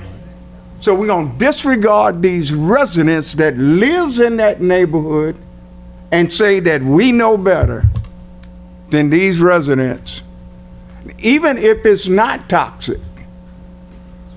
I'm sitting in my backyard. I was going to buy some property once, and I seen a city pumping station, a sewer station. I didn't buy it because I didn't want to be sitting in the backyard and smell no sewer odor. You know, that is, it may not be hazardous, but we're asking them to put up with something that they did not have to put up with before. And that's what we're asking these people to do. We're saying, you make the sacrifice for us. And we disregard now, I got too many, this is not my district, but I got calls from people that ask me to speak for them. And I have no choice. I'm an elected official, you know. And I not only, I have to speak for them. I have to advocate for these people. And I would not want it in my backyard. And I'm gonna tell every council member, not a one of us would want this in our backyard. Now, it's a mixed-use district. They have some other things, but we're making a choice. And the owner told me, be realistic. And let me tell you, I drove back there, and I got a little small car, and I was at his place. And he got this thing with this big old wheel on it. I'm sitting there in my little car looking up at this big old wheel. Track vehicle. And it's not that far from somebody's backyard. I'm looking at it from the road. And the question is, do I advocate for it or not? And I have no choice. I'm against putting it there. I mean, he's a great businessman and he's a great person. And I do not believe that this would cause any direct harm to those people. But it would be a nuisance to that neighborhood. It will create something that they didn't have before. Thank you. I must say, it's hard being in these positions because sometimes you got to make some decisions that not too favorable, may cost you getting elected again. You know, it may cost you a lot of that stuff. But the one thing I vowed when I took this office is I'm gonna do what's right. I'm gonna do what the laws say we can do. We can't just go out and start making decisions based upon emotions because we'll lose a lot of stuff, we might gain a lot of stuff, but we have to make sure that we're dealing with the facts. What I did, it's not my district, but I've been communicating with Ms. Withers for over a month and something. And I listened to everything she said, and everything she said had me. Because I work in industry too, been there for 20-something years. I know all of the things that we go through with, you know, polluting the air and all these different things. That's why I'm conscious of going out and finding out for myself. I don't care if you tell me your speed bump is broke, I need to go see it. I just can't take your word for it.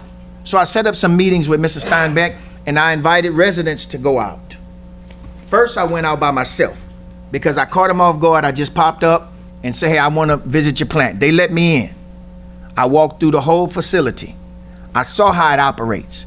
Compared to where I work, it's clean. It's clean. Now, to say it's not going to be any smells, yes. But what I listen for is that smell going to be hazardous? Is it going to affect me? Because I smell Church's chicken. I like Church's chicken, that's why I tolerate the smell.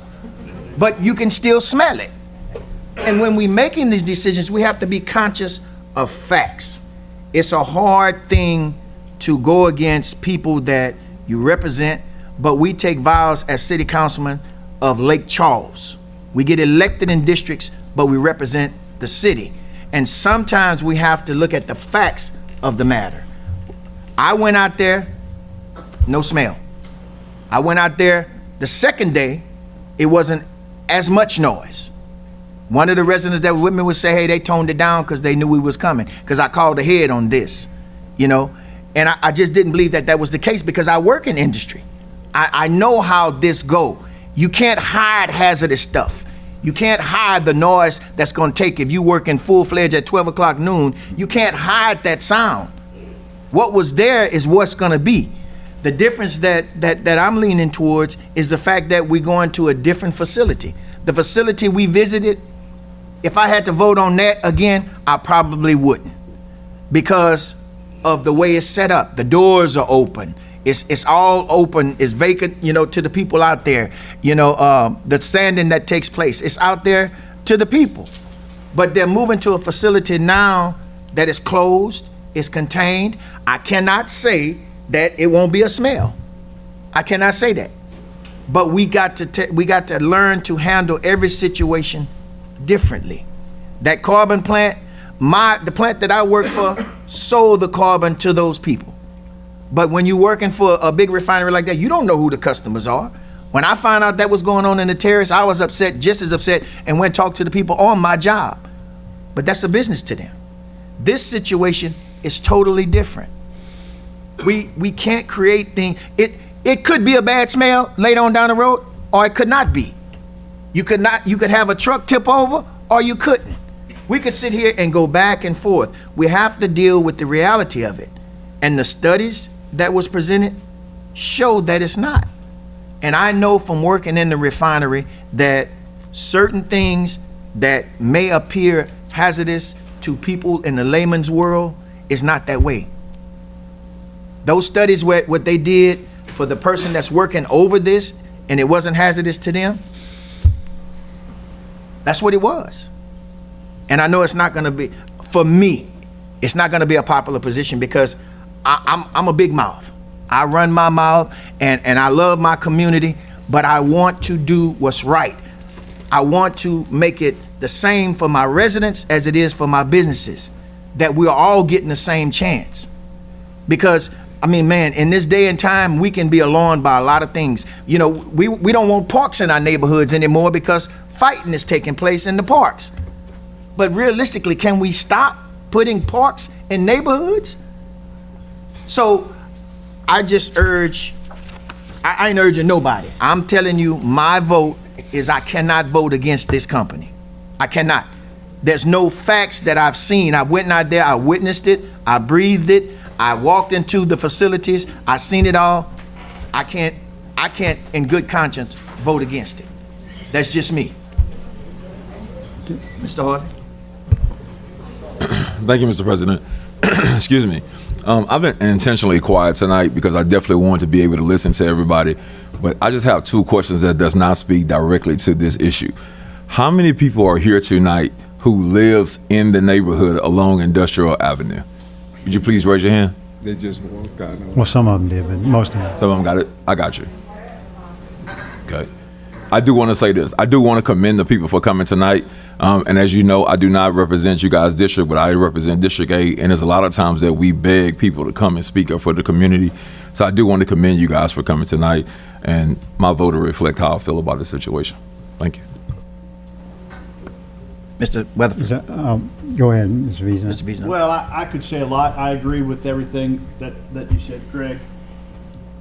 I think it's a good fit. I think I understand their anxiety about what happened in the past. I just don't think this is the same thing. And it's hard to pass up somebody like this that's pumping money into our local economy. It's going to help that area, businesses in that area, which we all know it needs. So I totally appreciate everybody's concern and their care about their community. And I think this thing will, all the evidence we see says this will be a good fit there. And if it's not, come back down here if it passes. Come back to this city council meeting. Thank you. Mr. Weatherford? They're talking about this wouldn't be in other neighborhoods. This is relatively unique because it's right next to a railroad track. And railroad tracks are meant for businesses, and that's why those businesses have located there in the past. They may or may not use that rail at some point. I would assume that if his business gets big enough, he will, because rail's the most efficient way to ship anything. Certainly a lot more efficient than putting it on 18-wheelers, certainly, if you have enough volume. So this does differentiate from other areas, that it's immediately adjacent to a railroad track, that access to the port. Right, going the other way, it can get you down an industrial canal, so it's very much accessible to intermodal ways to move the freight out of there, whether it's by truck, by rail, and I guess if it needs to get somewhere fast enough around the world, it could get to Chenal relatively easily from there. So I think it is a good fit for the area. I think that Mr.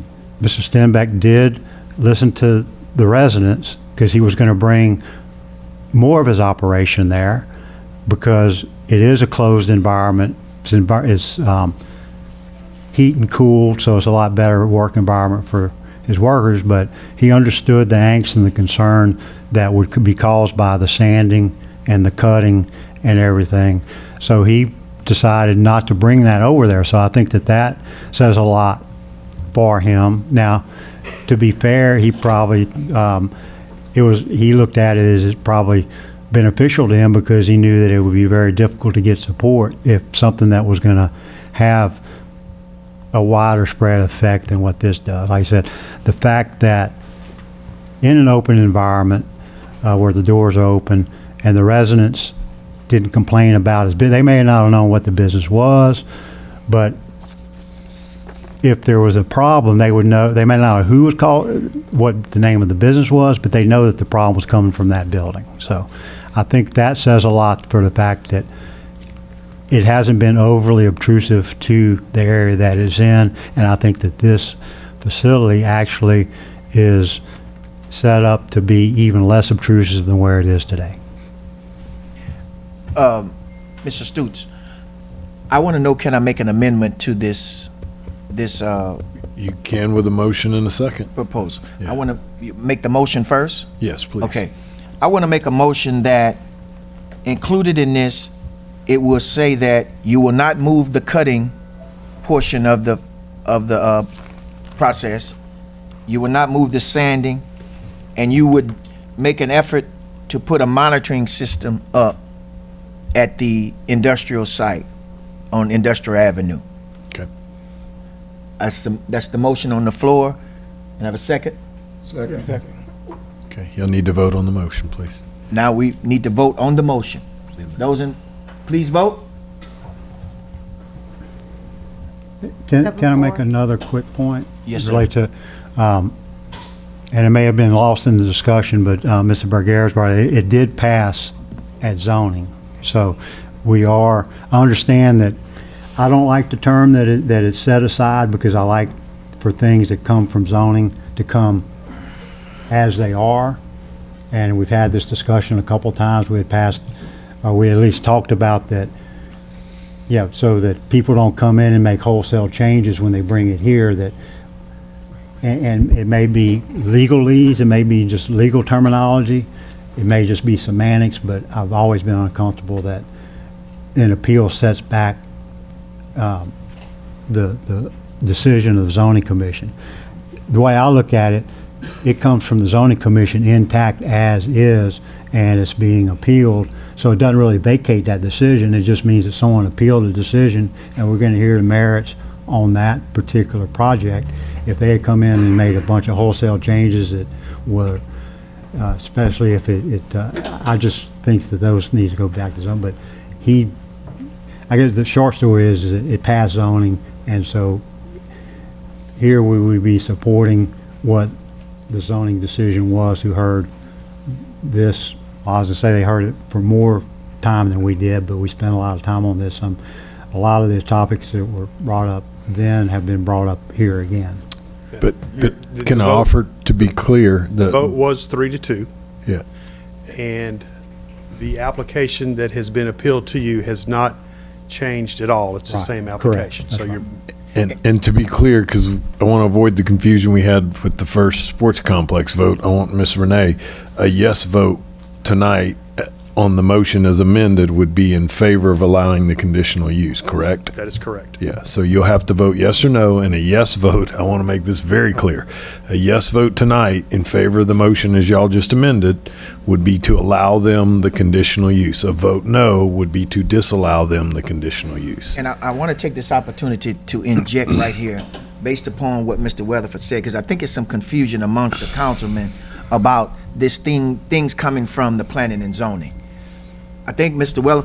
Weatherford, correct me, when things come from the planning and zoning, a while back, Mr. Weatherford said, we don't want to entertain things in a changed state, which means that however it went to planning and zoning, when it's appealed to us, it has to come to us that exact same way. I don't think he meant that if something comes from the planning and zoning, and let's say they voted for it, but we got facts to show that that vote was wrong, exactly. that we don't change that vote. I want that to be clear. I agree. That's Right. not what Mr. Weatherford is saying. He's just saying that when it comes for planning and zoning, it's appealed to us, it should be the exact same application that we entertain. Correct. So everybody's correct? I on agree that? with clarification. And Mr. I still want the council to understand that we are altering the set mixed use. We are making a decision to alter that process to allow this business over the objection of those people. And I want to respond to you. No. Go ahead. Okay? Uh-huh. So the thing of it is it's not like the business wanted to come and the people just don't want it. It's not like that. And the owner is the reason why I'm voting against it, because he say, let's be realistic. I am operating a business. And he don't want to have to, let's just be straightforward with what we're doing. And based on that, you know, he didn't lie to me, and I'm not gonna lie, and I really, older, whether, I would hate to be in my backyard and the government saying, trust me, the older not gonna bother you, you know? I mean, that's just not good. And the other thing, what we do for one, we'll do for all. That's all I want to say. I want to make a response to Mr. Fundell. Mr. Fundell, what we do for one, we don't do for all. Because facts determine what you do in certain situations. You cannot blanket it because these people have more people than this. Our job is to deal with the facts. That's why I encourage councilmen to go out and look at these issues. Go into the neighborhoods and see, because I can make an emotional decision that's wrong. So we have to be mindful. I'm not emotional. No, I'm not saying you are. I'm saying, I'm saying that the decision that I make as a councilman is going to be based upon facts that I go out and see for myself. Now, another issue could come up in the same neighborhood with another business, and we rule totally different because the facts say something different. Now, hold on, let me finish. The law allows for us to make variances, to do certain things. Yes. I noticed you kept saying it's light industrial, it's light industrial. That doesn't change the law because it's light industrial. All it does, it tells us that we can have a business that's not zoned for a particular area, but we're giving it permission to function in that area as long as it meets certain criteria, which is determined by the council in checking their facts. Yes, Is it hazardous? Is it poisonous? Is it gonna be all these different things? Now, it's an opinionated thing when it comes to smells, because I work at a plant that I deal with smells every day. And I realize that, hey, that smell is bad, but it's not harmful to me. Yes. So I'm not gonna quit my job because it's funky. You know, I have to go make them do checks. On my job, we can go and make them check every piece of equipment. If I think it's unsafe, and they're gonna shut it down until they find out if it's unsafe. Now, when they come back and say, Craig, it's safe, we got the OSHA regulations, we got all this. Now you get in it and it's still shaking, but it's safe. So I want to be mindful that I try to keep my personal opinions out of it. Sometimes I can't. But when it comes to times that I can use facts, we have to use it on whether it's an individual, a community, or a business, and apply it across the board. That's just my opinion. Go ahead, Mr. Fundale. And I'm using facts. Fact is, there is an odor. I smelled it. It's a close up. It's a toxic odor. But the fact is, this lady has lived at that address for 35 years, and she didn't have to put up with this. And now we're asking her to put up with that. And just be clear, I'm grown. I'm on the council. But the thing of it is why should they have to sacrifice? Why should we? And we know it's like going to a doctor and you're telling the doctor I got a pain, but he looking at you. No, you ain't got that pain. Don't worry about it. I mean, that lady is been in this community quite a while. She knows exactly what she wants in her neighborhood and what she does not want in her neighborhood. And I don't doubt that. That's it. Okay. Anybody else? So we voted as amended. Discussion has taken place. We're voting on this ordinance as amended. A yes means you're in favor of the company operating in the area. A no means you're not in favor of it operating in the area. That is correct. Please vote. 4 for, 3 against. Moving on. Number 4, a public hearing and consideration of the Lake Charles Planning and Zoning Commission's decision to approve a request for a major conditional use permit in order to construct 6 townhome units with a variance for front setback of 20 feet versus the required 25 feet within a mixed-use zoning district at the north side of the 2200 block of East Prairie Lake Road. Mr. Begaris. I'm going to make this short so we can get the ball rolling. This item was again considered by the Lake Charles Planning and Zoning Commission. They voted in favor of the request for this major conditional use permit, which applies to this increase in density by a vote of 3-2. Okay. They voted for it. For it, that is correct. All right. We have some cards. We have Miss Sharon Thibodeau, 2308 23rd Street. She does not wish to speak, but she has something that she wants read into the record.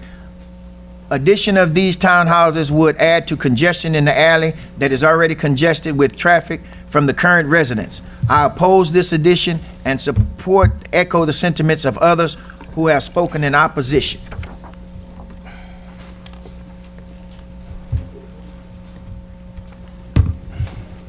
Okay, we have Ms. Deborah Alexander.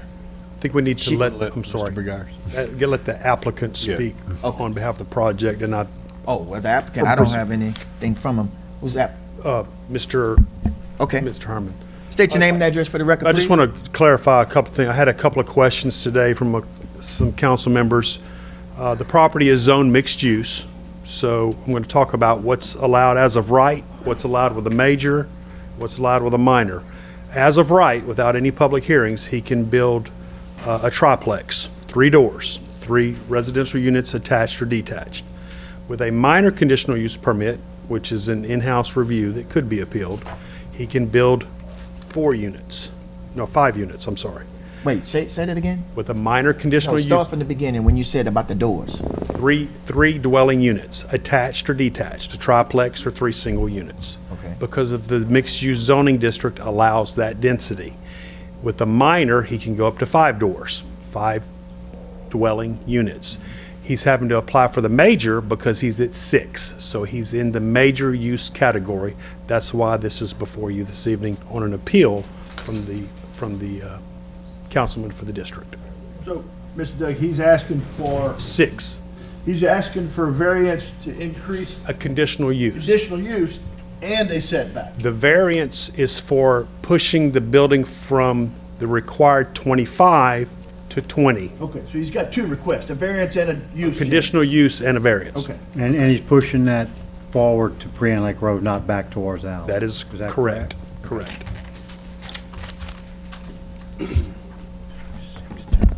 Herman Stevens, 2912 McNeese Farm Road.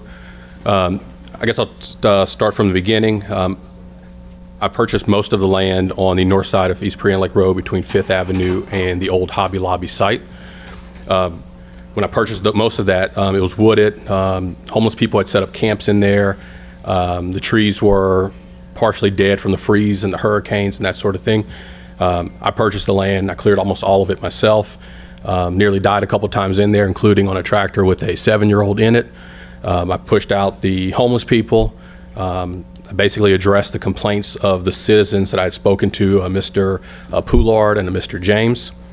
And since then, those lots have kind of sat for the last 5 years. The next step is to start developing. So this first step is a small lot, 0.28 acres. I would like to put 6 townhome units on it. This would be a very typical development for Lake Charles, extremely similar to the 6 townhome development on Enterprise and 15th Street. Extremely basic. I have gone above and beyond sort of the minimum standards. This will be built with hardy siding, similar to other townhome and duplex developments in the country club area. My minimum would be metal siding, but I know the community doesn't like that per the single-family residence on Oak Park Boulevard. I think at minimum, there's some potential where I could request gravel parking. That will not be the case. It'll be asphalt or concrete.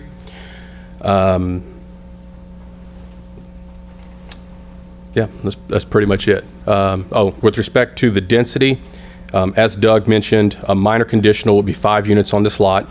I'm asking for 6, which pushes me into the major. The maximum allowed under major conditional is 30 units per acre, which would be 8 units. So I could ask for more. I'm not. I could do cheaper siding. I'm not.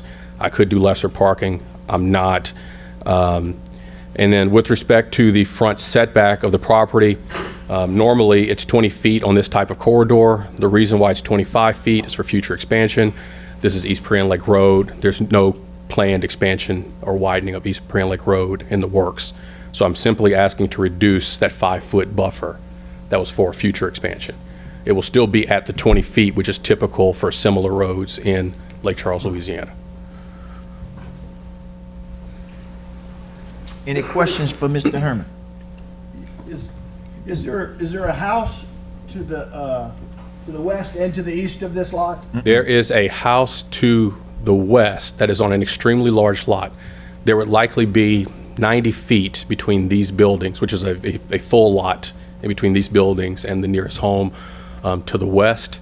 There are 2 lots in between my property and a single-family residence to the east that is currently functioning, I guess, as a home / psychic reading type business establishment. I know the setback. When you change the look of a street. You have some houses that are. Yes, so if my buildings, if my buildings are 20 feet from my property line, there's an additional footage to the curb of the road. There are other structures, I believe, at 7 and 12 feet from the property lines along this section of Prian Lake Road. This would not be the closest building to the front property line by far. And you plan on putting the parking in the rear? The parking will be in the rear, and there's multiple reasons for that. Aesthetically speaking, you want sort of a wall of buildings along a main corridor like this. You do not want a sea of concrete or asphalt parking. It doesn't look good. Right, you want parking. You don't want to try to back out on the Prian Lake Road. You're right. And you also do not want people, you want to reduce people pulling out into Prian Lake Road. You do not want a Ryan Street situation where you have multiple entrances and exits and curb cuts. In this particular section of Prian Lake Road, there are 3 small lots right next to each other. And then the psychic establishment, I think, has a a horseshoe driveway with 2 entrances. If these 3 lots get developed separately with entrances on Prairie Lake Road, you will have back-to-back entrances and exits on Prairie Lake Road, and it won't be good. It's the exact type of thing that the city of Lake Charles is trying to address along other corridors. The added pressure you're adding to that alley. With respect to the alley, that alley, or that block that surrounds that alley is just slightly more than 50% developed. Okay? Today. Adding this property does not overload that alley. I've spoken to the residents. If I was to develop the 1.8 acre lot on the corner, or some future owner of that lot was to develop that lot on the corner, it would likely come back to the Planning and Zoning Commission or the Planning and Zoning Department, where there could be some discussion about having to enter and exit on Prairie Lake Road.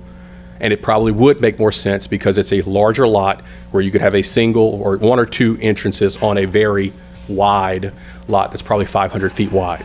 You do not want to do it on these 3 particular lots because you'd have a 20-foot drive, 30-foot gap, and a 20-foot drive, and a 30-foot gap, and a 20-foot drive. This is just not the right way to do this. I pass in that area.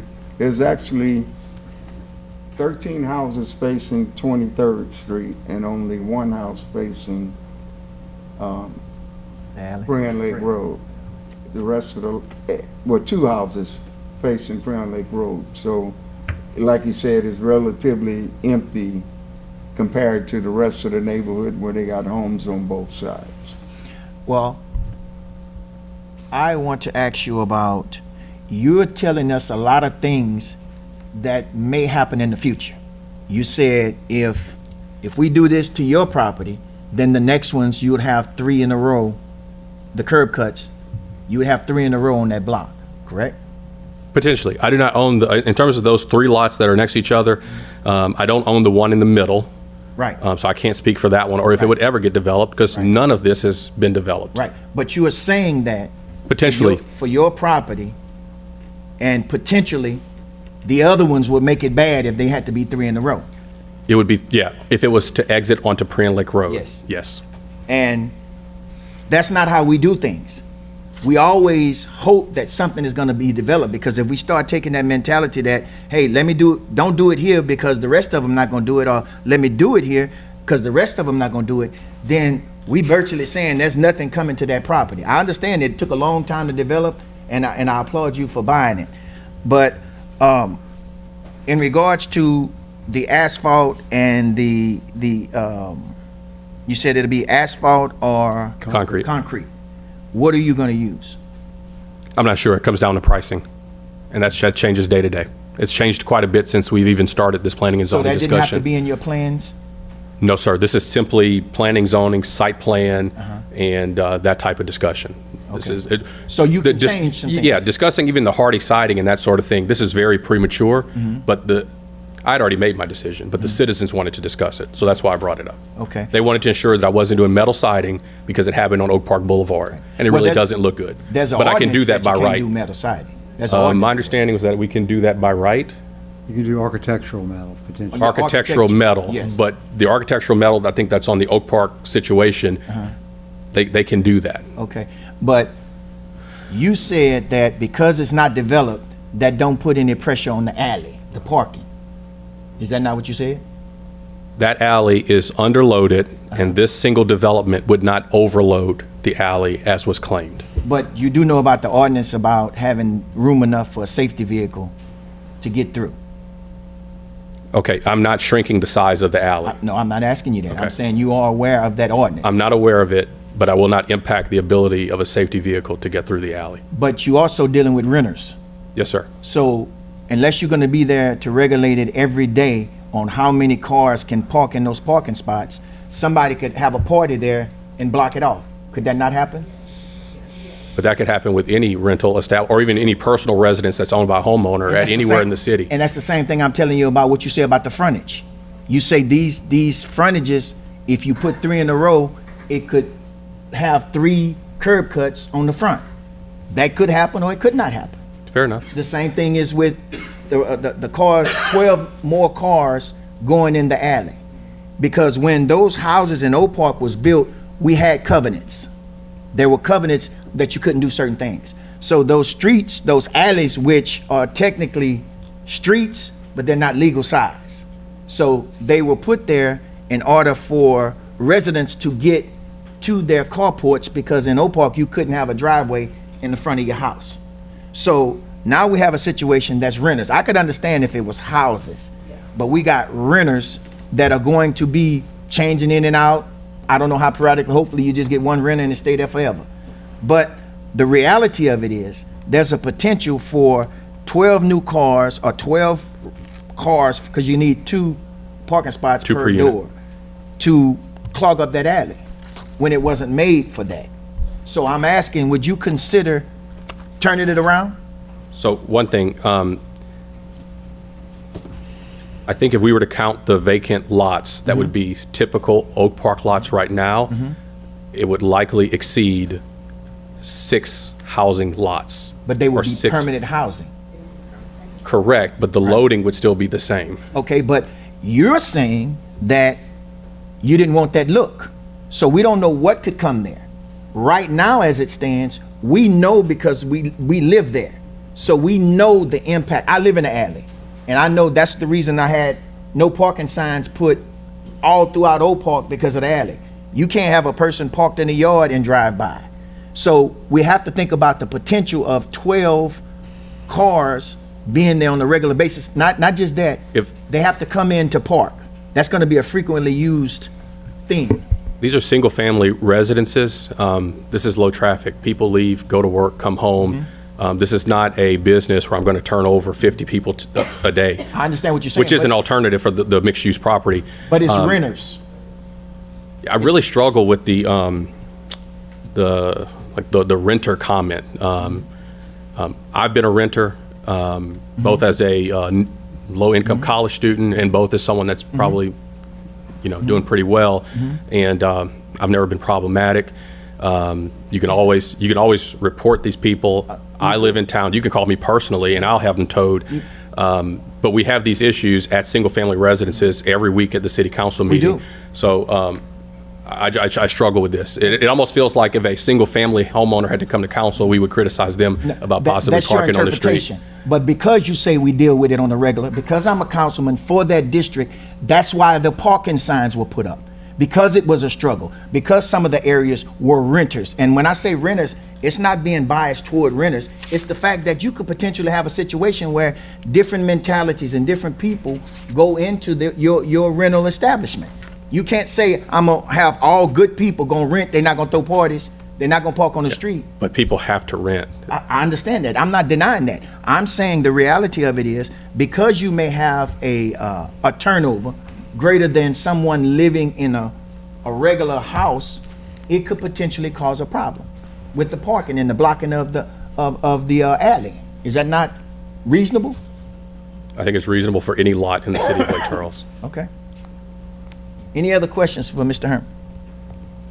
So, right across from Old Southern Link, what's the name of the apartment complex? Apartment complex. Madrid. Now, don't everybody in Madrid pulls out into Prairie Lake Road? They have enough room where they could drive in and back out and drive out forward. On the Prairie Lake Road. So with this setback, this 20 or 25 feet, would it be allowed that you could back up into Prairie Lake Road? Because everybody called me, had a problem with the alleyway. And they had a problem with not forcing you to have concrete. They didn't want you to have a discretion whether or not you're gonna put concrete. They didn't want you to have a discretion on what you're gonna put on the building. They wanted said what you're gonna put on the building, because we ain't gonna get through this, then one day you say you don't have to abide by these rules because it wasn't done in planning and zoning. So we wanna know exactly what you're gonna say, and I don't agree with 12 cars going down that alleyway either, when right down in Madrid, they back up to Prairie Lake Road. So if you back it up to the alleyway, you should have room to park in front. That's what we got to. Yes, but you would be discharging citizens Madrid does it. It's not ideal. That's the way Madrid is. It's not ideal to do that going forward. In particular, I would hope to have probably some senior residences, or senior residents. I would not want them pulling out into Prairie Lake Road, or really anyone. I wouldn't want my wife pulling out into Prairie Lake Road.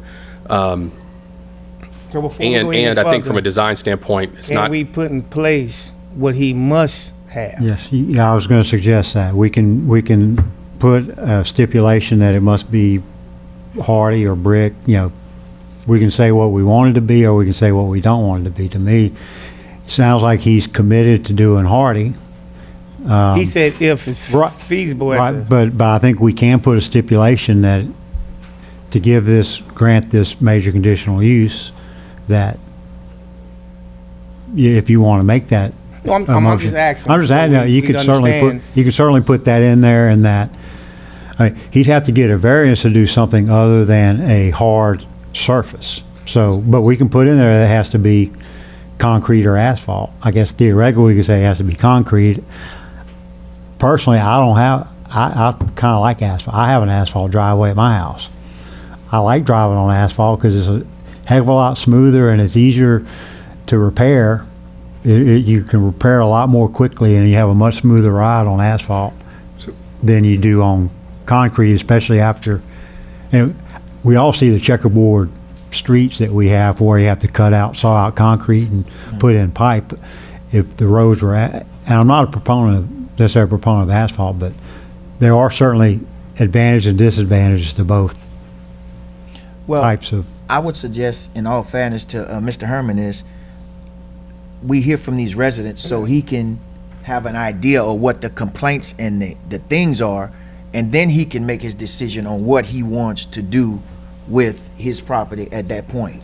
But to pin him down and make him answer it right now without him knowing what the options are. I don't disagree with that. I think we have the prerogative to do that now or before we make a decision. Right. I have a question. Yes, sir. A regular house, if it was built, would the driveway have to be, they have a choice whether that driveway be from the rear or the front? I'm not sure, but most of the houses in that area discharge to the alley, more than likely because you don't want to pull. Well, it's probably the old covenants. You couldn't discharge to the front. Right. You had to discharge to an alley. So that's probably why it's set up that way.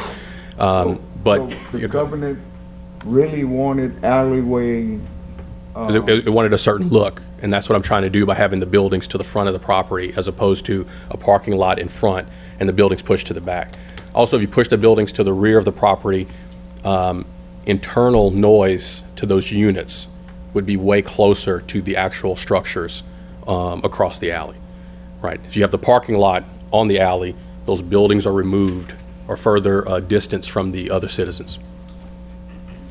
Okay, and then just to a point about single-family residences, whether it's me or if I sell these lots, no one's going to put single-family residences here. It makes no mathematical sense. It's no economic sense. It would have to be a charity, like Project Build a Future, where you might build a house for $250,000 and sell it for $150,000.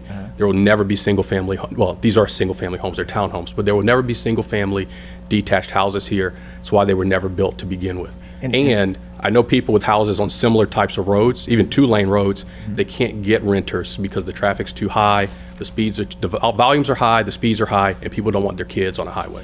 And that's the problem I have, Mr. Herman, is the fact that we want to make a decision saying this not coming, it's not going to be there. We don't know. It could potentially go against everything you saying. You could build yours, we could approve it, and somebody can come and buy the other two lots and do it totally different. That's why I don't want us to make a decision based upon you can't put this here and this don't look good and this that. I'm willing to give you the benefit of the doubt, but at the same time, it's. And when you say that, you're talking about the driveways to the front versus the rear. Yeah, both of them. Both the asphalt, all the things we talked about. Yeah. The siding, With respect to the driveways, there's 3 vacant lots right there.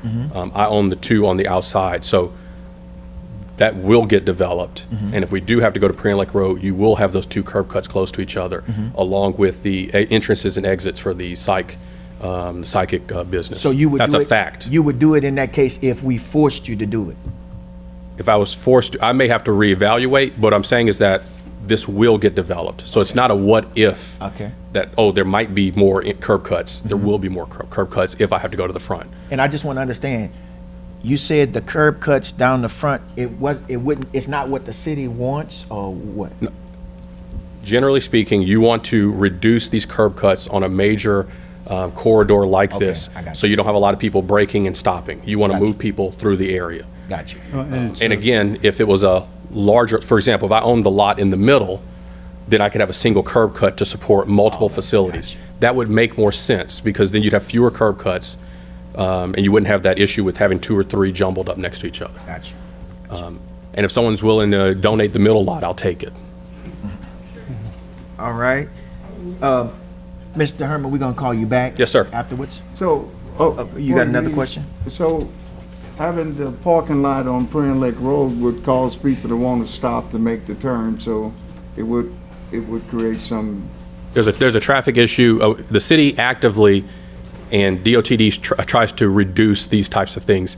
If you look at projects on like Ryan and Nelson, you'll pull into a big, brand new building and you can't turn directly into it. You have to turn on the side street to get into it, and it's because they're trying to reduce those curb cuts.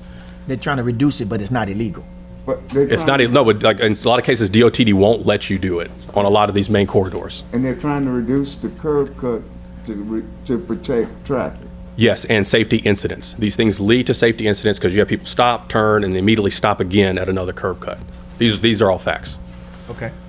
Any other questions for Mr. No, Herman? it's really a safety issue not to go out on the. Safety and a throughput issue. And you've got the, I know DOTD doesn't like,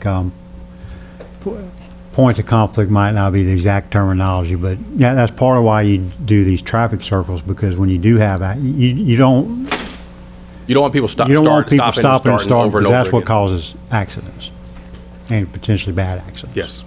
So I understand the concern about going out in the alley because it's so narrow, but it is a safety issue for just the general driving population on a 4 to 5 lane road. Yes, to enter and exit on a 4-lane road. Right. Yes. And one other question. You're saying the likelihood of us needing 25-foot setback is not gonna be, in the future, is not likely? Correct. All right. Correct. And just to be clear, after it was approved at the Planning Zoning Commission, I was told by the neighborhood that it was going to be appealed. They wanted to talk. I met with them in the parking lot. We discussed it. We're going to agree on some things, and we won't. And then I also met with them at Oak Park Middle. I don't know, maybe last week. I'm losing track of time. On some level, I did meet with the community. Okay. All right. We'll call you back, Mr. Herman. Deborah Alexander. She does not wish to speak, but she want to donate 3 minutes to Kimberly Delafosse. And Miss Kimberly Delafosse.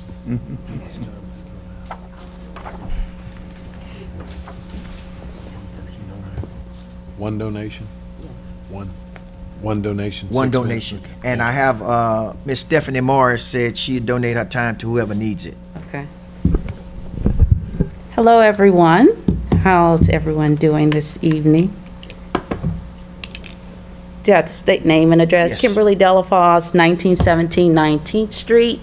What street is that? 1917 19th Street. Yes. So before I actually begin reading what I've typed up, I want to say a couple of things. Oak Park was initially built, yes, with those alleys for family members to access, but you have to recall that when that subdivision was built, it was for, typically the family had one car, right? When you think about when Oak Park was designed, very rarely did families have 2 cars. So that alley was actually designed for what might be 13 to 15 houses, but 1 car per house. And so now those residents on 23rd Street have 2 and 3 cars, so that's already overloading the alley. Now you're going to add additional parking or additional residents from the apartments. Now the thing about 23rd Street, even though the covenants are in place, the residents can park on the street, right? So you have a situation where, yes, they're using the alley, but because that alley is congested, they're parking on 23rd Street. So with Mr. Stevens' development, the challenge is you really don't want to access the alley because the infrastructure wasn't designed to be a street. It's an alley. It's very narrow. If we drove it and attempted to back up and almost hit the fence of the person right across the street. And then he's saying it's unsafe to discharge onto Prairie Lake Road. So what does that tell you about the development? If the infrastructure to the back of it is not really designed for heavy traffic and it's unsafe to be discharged on the other street that's in front of it, is that project really designed to go there? So that was just my preface. So I want to start by stating that Oak Park neighbors are not opposed to development at all. We're not. We just want good development. It's a request for appropriate development that aligns with infrastructure, design standards, and the long-term growth of Oak Park. Because what you have to remember is that when people move to an area, they want to move to an area that's predictable and stable. I don't want to move to an area if I know that within the next 6 months to 12 months, a gas station might come, or someone might come in an apartment complex that compromises how I live within my residence. So what we're looking for is something that gives us stability in the Oak Park area. So this proposal places 6 townhome units on a 0.28 acre parcel and requires multiple adjustments to make it possible. When several standards have to be adjusted at the same time, it should raise a fundamental question. Is the property limited by its physical characteristics? That's one question you could ask. Or is the design simply too intense for the site? So I'll address the variances directly since that's what we've been talking about. In standard planning practice, variances are intended to address hardships tied to the land itself, not the design, not the economics, and not the number of units a developer wants to build. A hardship by planning terms means there's something about the property itself that prevents reasonable compliance with the ordinance. And the American Planning Association, the standard of planning, right? Not my emotion, not y'all's ordinance, the standard of best practices says variances are meant for types of conditions, right, that deal with the land, not for convenience or for maximizing use. The size of this property, in this case, does not create a hardship. No, the issue is that what's being proposed on this small lot is too intense. There's limited infrastructure, right? Limited infrastructure, including that alley access. So by right, no hardship exists. The land is not a problem. It's just that what's being proposed is too difficult, too intense. It's like forcing a square into a circle. The next issue is access. Okay, thank you. The development relies entirely on an alley for ingress and egress. This alley, like I said, was never designed to function as a primary or sole access point for multiple residential units. In fact, when you look at where Prairie Lake Road is now, it's actually more designed for commercial, right? That's why you have one house right now. You have the spiritual advisor, the rest is blank, then you have a chiropractor. It's commercial, right? And that commercial could be designed where you could access off of off of Prairie Lake Road. But routing daily traffic, daily residential traffic through a space that already creates predictable problems, creates constrained movement, vehicle conflicts, and limitations for emergency access. Like I said, we drove down the alley and wanted to back up and go back the way we went in just a standard truck and almost hit the fence trying to back out in the neighbor's garage. Just an issue. Mr. President, the time has expired, 6 minutes. Does that include Ms. Morris's? I didn't know if she was donating it to her or not, but You want to it's donate 6 it minutes. to, Ms. Morris wants to donate her time to Ms. Kimberly. And So she you has got 3 more minutes remaining. Okay, thank you. Parking is also a concern. So while the plan that Mr. Stevens proposes meets the minimum requirements on paper, it does not reflect real-world use. Additional vehicles, guests, and regular activity will create overflow beyond the site. And think about this, the culture we live in, Louisiana's culture. People gather, people have parties. There are always going to be, or regularly going to be, more than 12 people at that site. We passed down that site on Good Friday, right? And I'm glad no one had a heart attack, because the emergency vehicle wouldn't have been able to get down there because there were so many cars blocking up the alley access. Add this, and the problem is compounded. But we asked Mr. Stevens at our meeting about the parking, and he indicated that parking outside of the property was not his responsibility. He would manage his on-site property, but if there was any problems with parking that overflowed, that like went into the alley or into places that did not need to be, that we should call law enforcement. And I'll tell you, ladies and gentlemen, that response is not a planning solution. We should not approve a development where known impacts, we know the impacts right now, are shifted to public resources, right? When public resources are already constrained. Why are we approving this instead of addressing that through the design? You don't approve a problem knowing that it'll create a greater problem when you already don't have the resources with what you're going to need to address the problem. Like we just shouldn't do that in a city. There's also the issue of how this project presents along East Prion Lake Road.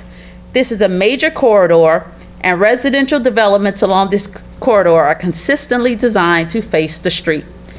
There are some side-facing buildings along the corridor, but typically those are located on corner lots where there are also intersecting streets, like that chiropractic place, and even the Hobby Lobby, where it used to be. But this site doesn't have that corner condition. So once again, you'll have, like what we have on Ryan Street, a side of a building facing a major corridor, right? That makes the corridor look inconsistent. And when people, once again, are looking to invest or move, they'll say, well, what's going on with that neighborhood? To me, that triggers downward spiral when you allow corridors to begin to look inconsistently. So the question here is whether this project is right for the site. Not saying the project in theory is bad, but is it right for the site? The time has expired, Mr. President. Okay. Okay. You Can I get? all of these people donating your time now? Oh, okay. All right.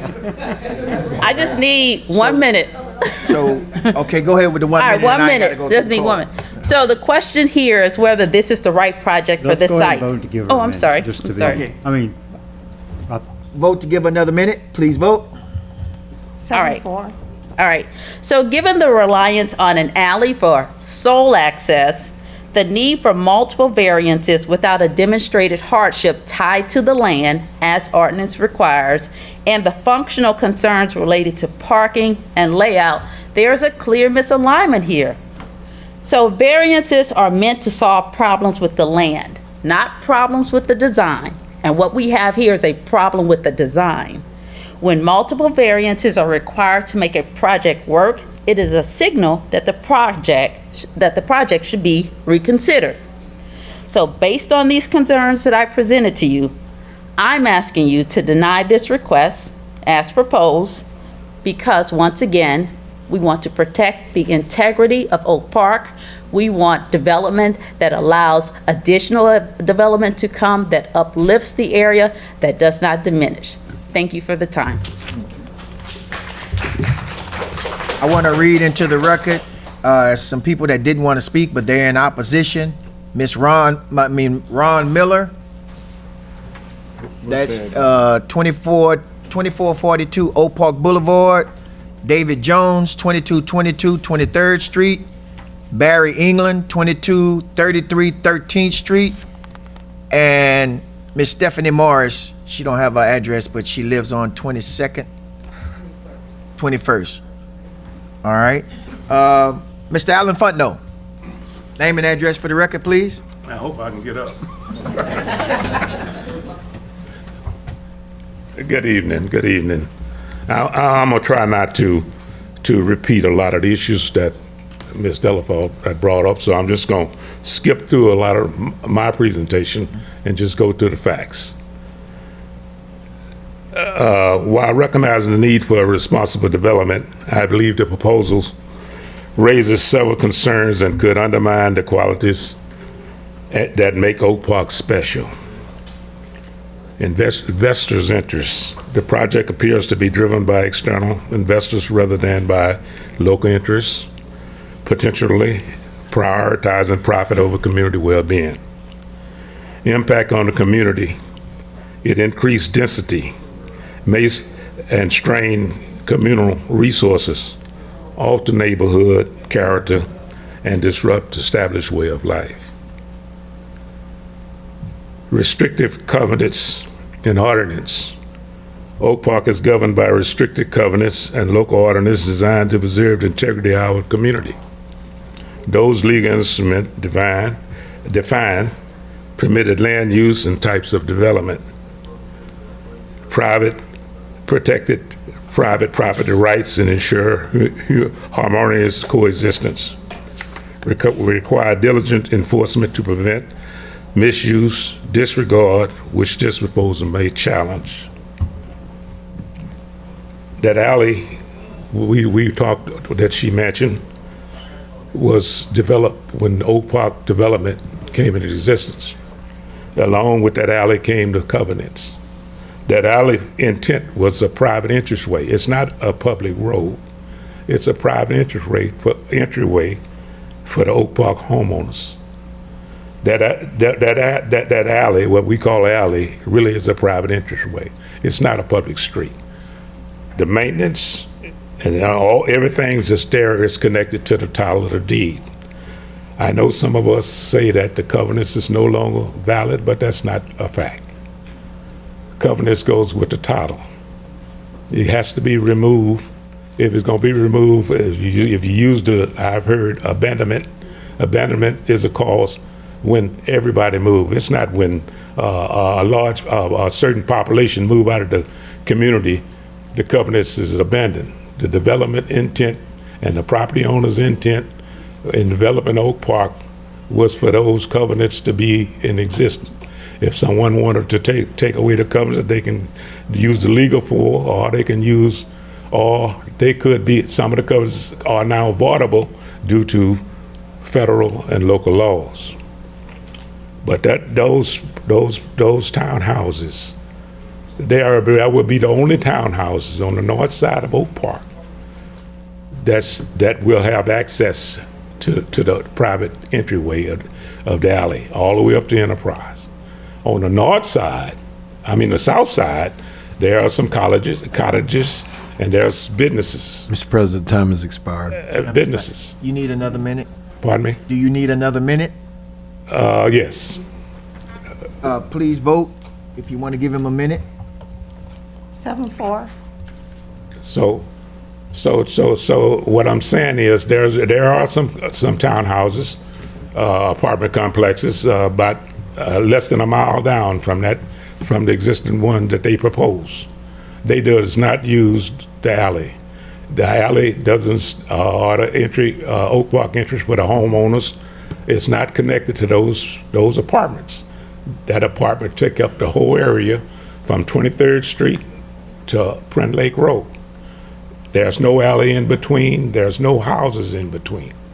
And if we allow this project to be there, we have to be concerned about the other vacant lots. So if they put up some more townhouses in that little area, then that's going to be really a burden on the property owners there. And my question is, would you like your home that you bought and you've been living there, and most of us been there quite a while, would all of a sudden lose our private entryway? I kind of in the parking in Oak Park, you can't park on the street due to city ordinance and the covenants. That's why that private driveway that accessway was put there in the first place. Now, if your car's on the street is there over 3 days, it's considered sturge, and they will cite it, and they will pull it away. Mr. President, the minute is expired. And the question would be, where would the people that own, the folks that own that, the developers that trying to If I may, develop one that, second. those townhouses? Miss, tell me your name. David Jones is donating his time to Mr. Futno. One more minute and I'll be finished. Okay. Where would see, I get brain fog, y'all keep stopping me. Where the developments intended, like I say, I missed my point, but I think y'all got the essence of it. Yes, sir. It's illegal. I mean, it's not going to benefit the homeowners. It's not going to benefit the tenants in the apartment. Their children will have nowhere to play. They can't play in the front on Oak Park Boulevard, so they have nowhere to play but in the alley. Then we're going to have problems with basketball nets and children up and down the alley, and it's going to interfere with the homeowners and their privacy. So those are the things that is concerning the neighborhood of Oak Park, and we're trying to keep the integrity of our community. And I appreciate y'all give us consideration. Thank you. Thank you, Mr. Futno. William Mayo, oh, you need a question? Well, this is really for my clarification. I understand that the parking in the alley would be very problematic because there's no place to park on East Prairie Lake Road. But the alleys are not private; they're public. Correct? I mean, so. No, it's not. It's not public. It's no. Let me correct that. It's dedicated. The alleys belong to the city. Yeah, it's they dedicated belong to to the the public. city. Yeah, so it's just not. It's not ideal for free Oh no, traffic. I'm not disputing that, but Yeah. but it's, if it were private, we couldn't put wouldn't speed bumps maintain it. there. We would be maintaining it. Ma- So I understand it's limited. I understand it's narrow, and I understand that this will generate parking issues potentially, like more than likely. You know, not just but my point is, it's not a private road. What Mr. Futno is saying, though, Mr. Weatherford, is that originally when they were created, both residents owned half of the street, Oh, and then the city came in and took it over. Well, they donated Yeah, in well- the development. When I bought my house, I got a stack of covenants this wide. I In understand. that right. covenant, it gave the breakdown how the property was distributed, how was the covenant written, and the purpose. And in that breakdown, those alleys was donated to the city. Right. The streets was also donated by the property owner to the city. But those alleys wasn't private. That's why they don't have a name. I understand. Because they are private. Well, they're not. Because No, they- sir. they Not goes anymore. with the covenants. No, they're not private anymore. You donate them to the city so that we Yes. maintain them. That's the way most. That's a contract, though. See, they donated to the city. That's part of the But contract that- of the development. Mr. Futno. I'm not. I don't Just want to argue with you. Hold on, 1 second. Point of clarification. If anything happens to those streets, those alleys, the city is responsible for repairing. That's correct. So it belongs to the city, technically. You're saying they were originally designed for private use. It was donated to the city for private use of the property owners. No, that's not true. That's not true. You can't do, it's not legal to do that. Most new development today, the developer builds the roads, and then they turn around and donate them to the city. And probably, from the standpoint of the city, we'd probably rather build that road and then give it to the, not to give it, but have the property owners maintain that road, because over time, it's probably going to cost more to maintain that road over time than it did to actually build that road. and- And I'm not arguing with you. I'm just. And just for point of clarification, we're just establishing that that is not a private Right. road. That's All right. And no disrespect, it's just, and Mr. I agree William with Mayo. you're right. State your name and address for the record, please. William Mayo. Wait till you get to the mic. 21st Street. I've been up since 3:30 Think this it's morning and I'm pretty tired. loud. We all know. I think everybody heard you. Now repeat it for me. Repeat it for you? Yes, sir. William Mayo, 2342 21st Street. I'm standing in opposition. Whether the city owns them, whether the people in the community own them, it makes no difference to me right now. But when you go to adding 12 cars in an apartment complex or townhouse, is what you want to call them, you're going to have issues. You're also going to have issue with trash pickup, because for you to turn that big truck into that apartment complex from an alley, you're going to have to maneuver to get in and out. I pulled out of my driveway at about 4 o'clock this morning, heading to Baton Rouge for work. And the first thing I saw was the trash truck picking up at the chiropractic place. He came in off of 7th Avenue, rolled up to the truck, picked it up, dumped it, backed up, and went out on Prion Lake. That is how it's been designed. So I'm against it for parking. I'm against it for the ideology that I can do whatever I want, but I'm doing this, I'm doing you a favor by doing this. This is not the place to do it. A person's home is their biggest investment. And we want to keep our value to our homes. It's not running people out because they're renters or anything, but we want to keep value to our home. And nobody's going to buy a house where they got to fight all this traffic in a place they park. Last, the great thing about Oak Park is it was built with wide streets in the front. I benefit from that because I throw a Christmas party every year. My guests park on the street, not in my alley. Prion Lake Road, they will not be able to park on the street, and they will congest the alley. So, thank you. Thank you. I have a question for you. Hold on, we're gonna come back to him. Hold your question. We want to get Mr. Herman all of the information, so Okay. when he speak. Mac Delafosse. State your name and address for the record. Mac Delafosse, 1917 19th Street, Lake Charles. Before I get started, Mr. President, Shauna Thibodeau did donate some time. I think you have her card in there. Hold on, let me see. There's no Shauna Thibodeau. Yeah. No, I'm just picking. Oh, okay. Don't worry, don't. So I have some prepared remarks because I wasn't sure if everybody's going to give their time to my wife, so Okay. I'll just read what I have. You ready? Yes. Okay. You can. First off, I want to thank you for the opportunity to be heard. And I respectfully ask for your support in protecting the character and long-term stability of the Oak Park community, a neighborhood that I've called home since 1996. Over the years, I've seen my neighborhood change, and it's not always been for the best.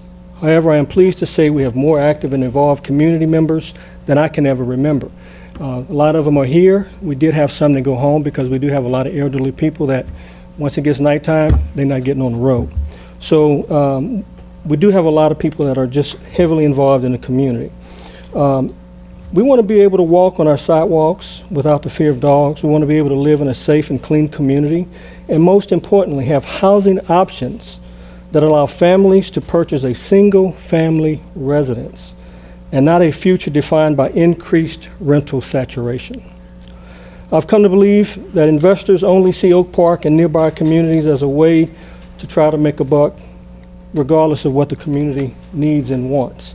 This was evident that we've had gas stations that's tried to come in. We're fighting one right now. We have housing. We have all kind of investors that are just trying to come in and take advantage of our property. So the disconnect is evident in the continued push for projects do not align with the needs and priorities of the people who live, work, and play in the community. We do appreciate you, Mr. Stevens, for meeting with us and taking the time to give us an explanation of your proposed project. Some investors don't do that. But during your discussion, it raised several concerns that underscore why this project is not a good fit for the Oak Park neighborhood. First off, as it's been stated, these are 6 large units on a 0.2 acre lot. That's 95 by 45. That's extremely small, resulting in density that is inconsistent with the surrounding neighborhood. Construction quality at the time was uncertain. When he met with us, he wasn't sure what he was going to do. He did mention Hardy Backer, but he said he could always change because the way the market was going to dictate what he was going to do. He said he would do gravel. If the price of oil and everything was high, he would put gravel down as a parking area. And this is just unacceptable. The layout of the units is not compatible with the existing residential design, thereby disrupting the established character of the area. The front of the existing homes on Prion Lake Road face south. His apartment units will be facing east and west, basically facing each other with the side facing Prairie Lake Road.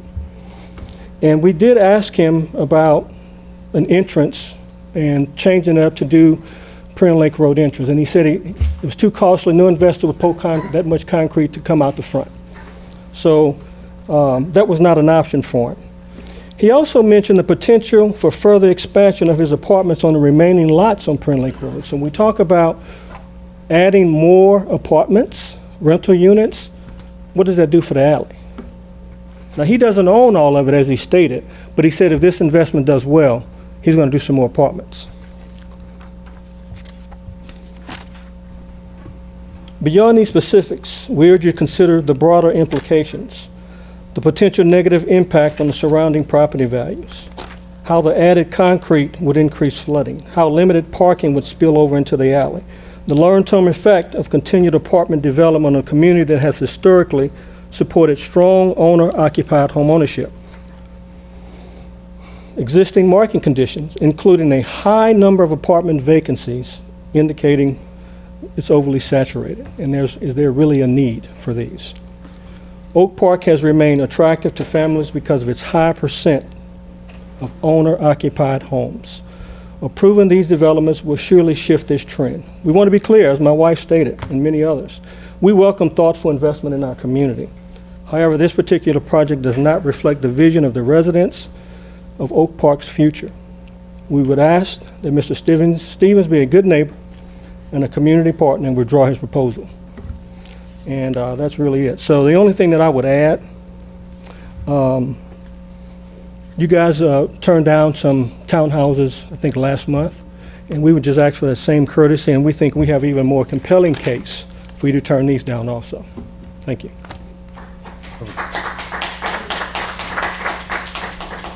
Lucretia Jones.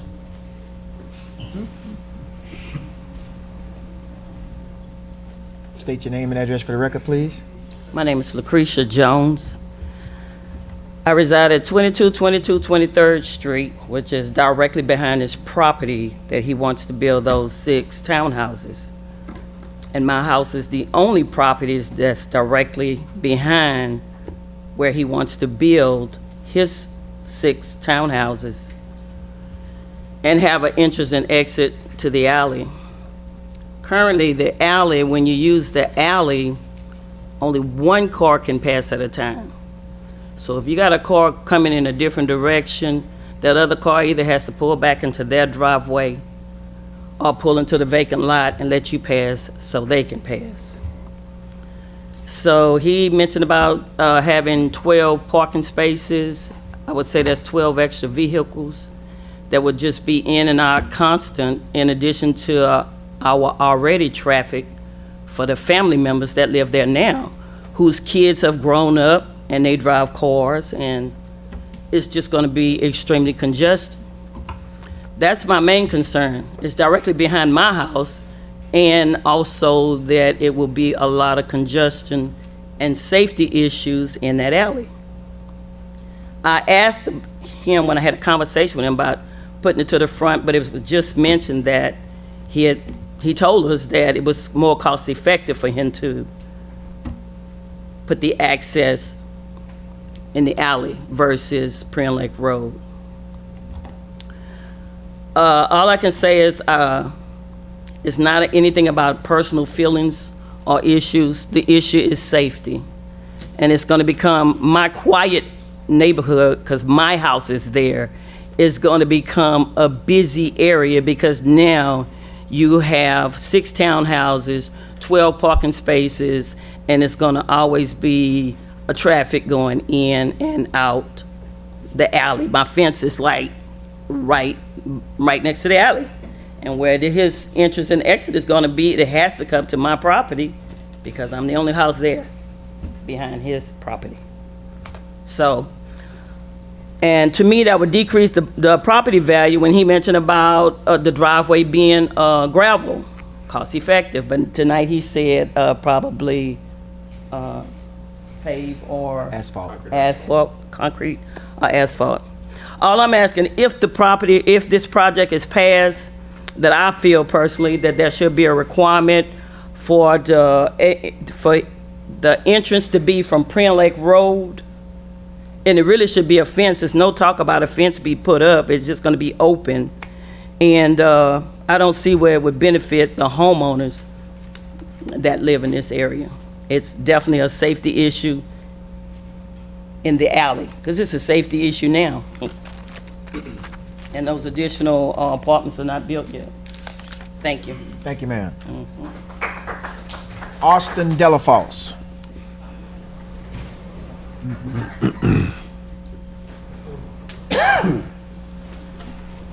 Good evening. Austin Delafosse, 1917 19th Street, Lake Charles, Louisiana.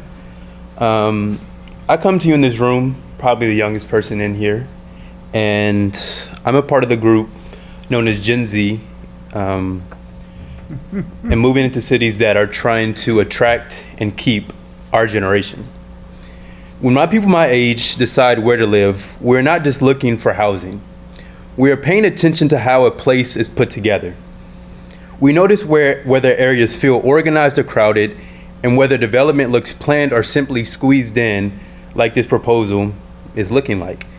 Because those things affect daily life, as the neighbors have mentioned, how it's affecting potential traffic in their neighborhood. What gets built today matters for the future. If projects are approved that truly do not fit the site, whether that is access, layout, or design, it creates problems that do not go away and instead become a part of the area. This project raises those concerns. It relies on limited access, tight space, and multiple adjustments just to fit. And it doesn't provide space for basic needs like recreation or for children to safely play. That matters because it reflects whether development is designed for real everyday use or simply to maximize what can fit on the lot. For my generation, that is something we pay attention to. We want to live in spaces that feel functional and well thought out, not just places where everything is pushed to the limit. This is not about stopping development. As we said, we want to invite things into our neighborhood. It is about making sure what gets approved now actually holds up over time, because the decisions made here affect whether people like me and my generation choose to live here in the future or move somewhere else. Thank you. Thank you, Mr. Delafosse. Yolanda Beasley.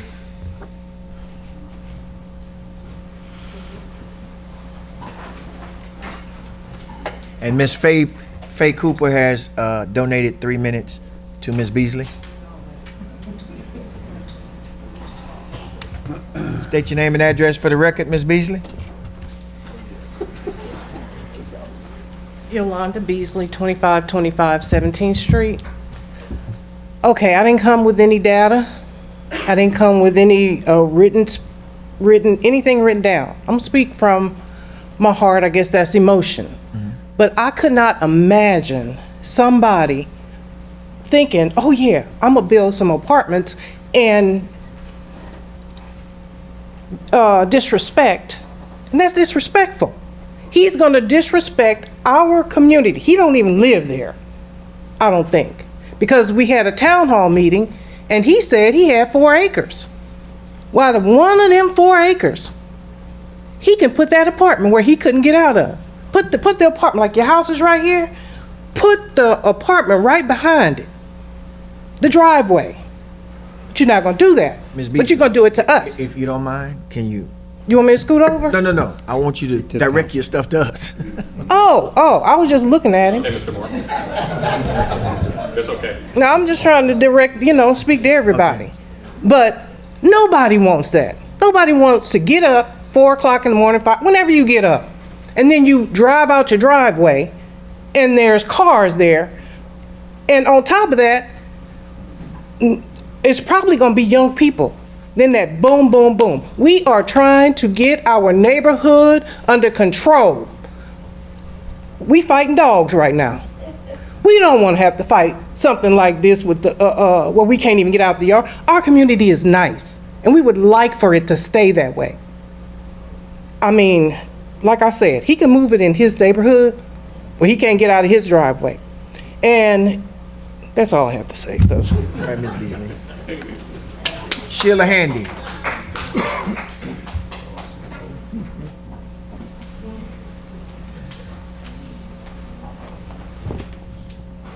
Ms. Cooper, you still have your 3 minutes because Ms. Beasley didn't use it.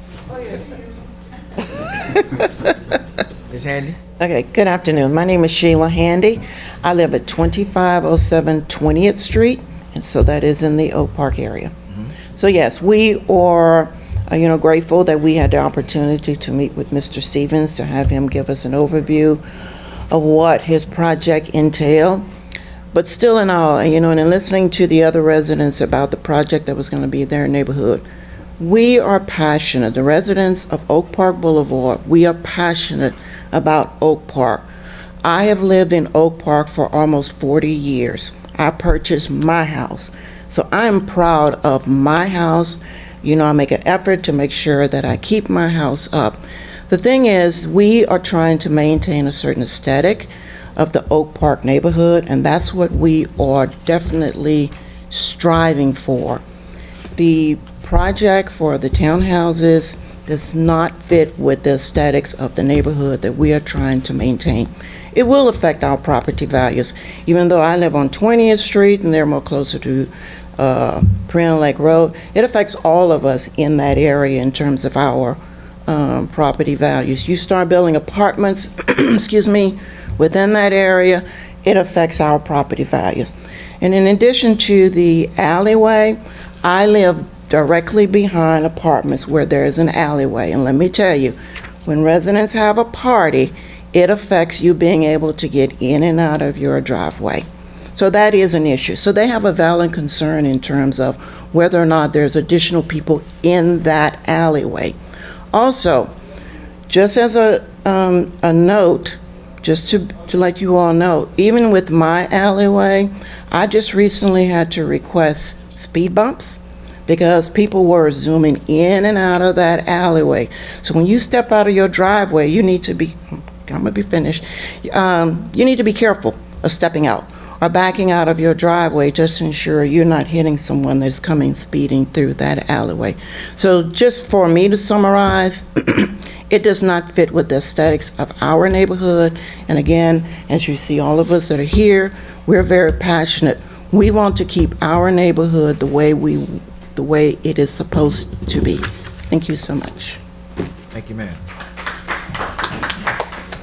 Lowena Grice?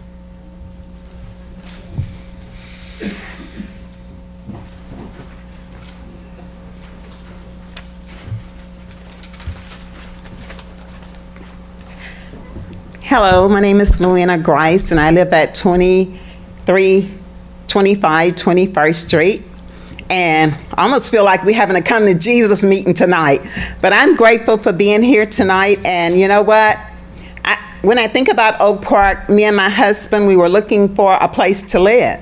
And so we drove around the city and things like that because I actually wanted to live in a nice neighborhood. Because if I'm going to work all my life and invest my money, then I need to live somewhere where it's feasible for me to live. And it's kept up real nice. And so we decided Oak Park. And so I love living in Oak Park, and me and my husband does everything in our power to keep our house up. It may not be worth $1 million, but I bet you I'll make it looks like $1 million. And so when I think about we're having apartments, and I talked to the gentleman and I said, you know what, I don't oppose to anything growth in there, but I said, what about some houses? It would be really, really nice on Prairie Lake Road, because I'd buy a property and build a house on Prairie Lake Road, because I think it would be really, really nice to have homes on Prairie Lake Road. But for apartments, and like we said, we're not sure who's gonna live there.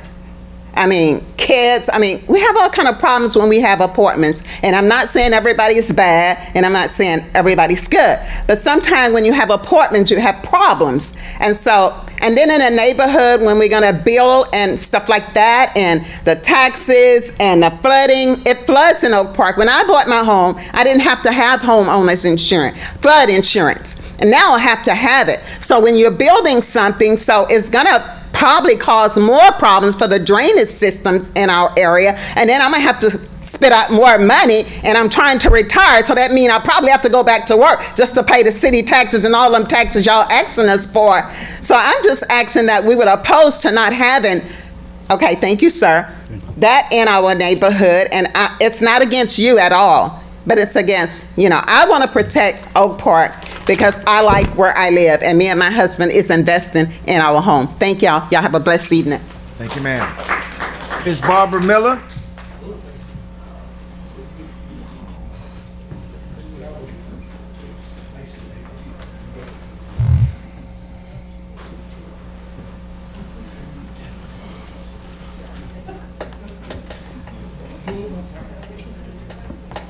Good evening, Barbara Miller, 2442 Oak Park Boulevard here in Lake Charles. Okay, you guys, I got all of this, and so much was mentioned by all of my neighbors and everything, but I do want to say that I was even a little triggered a little while ago, because some of us worked very hard to combat something that kind of got under the radar, that metal building on Oak Park Boulevard.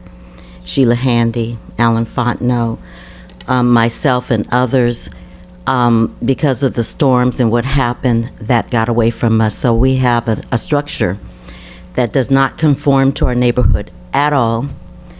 The way it's facing, the way Mr. Stevens said his building will be facing Preon Lake Road and all that. So I was a little triggered by what Mr. Stevens said earlier. No, I could use that metal if I wanted to because I have the right to. And just like one of my neighbors that just spoke up, it just felt so disrespectful to us as homeowners in Oak Park Boulevard. Because it's like people can just come in and do whatever they want as investors, and the hell with the rest of us, So I had to get that off my chest. And also to say, nobody's ever going to build a home, any single family residence on Preon Lake Road. Nobody's going to do that. Never, never. Really? What do you know that the rest of us don't know? Because there are homes on Preon Lake Road, plenty of them. And there are also very good businesses on Preon Lake Road that don't interfere with our quality of living, that don't interfere with our property values, that don't interfere with our peace of mind. Okay? So I want you to know, even though these particular structures aren't going up right where I live near existing condos and apartments. And I see firsthand the kind of problems it can cause. Matter of fact, I really hesitated, and I wasn't 100% sure I wanted to buy this home because they're right across from some apartments. And perhaps that's why it was even on the market for as long as it was. It was on the market for quite a while, well over a year, and which isn't good when you're trying to sell a home. And that was my hesitation. Apartments, you don't know who's coming and going. It changes the vibes. The investment for them is not the same as it is for homeowners. So trying to wrap it up, because like I said, you don't want me to say all this, right? So, we're not opposed to growth, y'all. We're opposed to decisions that permanently alter the character and stability of an existing neighborhood that we are trying to build up, not continue to tear down. We are tired of people coming in and just doing whatever. Go ahead. Whatever. What was that? Your donating time? Okay. Oh, thank you. We're just tired of people coming in, dumping on Oak Park. They don't live there, don't care.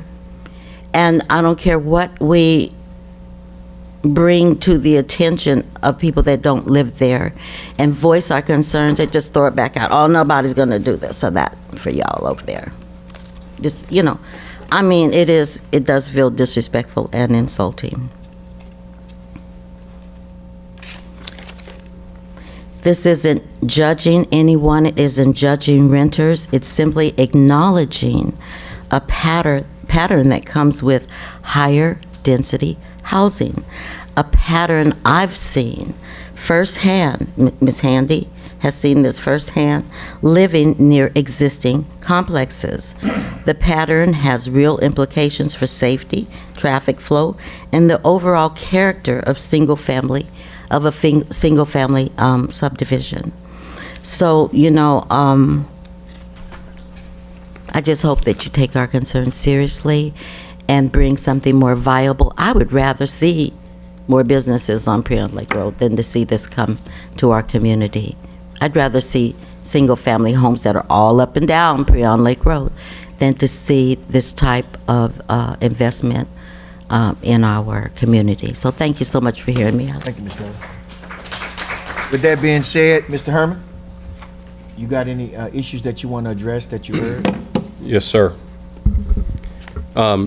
With respect to, I'll just kind of go through this list and I'll try not to make it too long. There's a comment made about me not knowing the quality of construction or some of these details.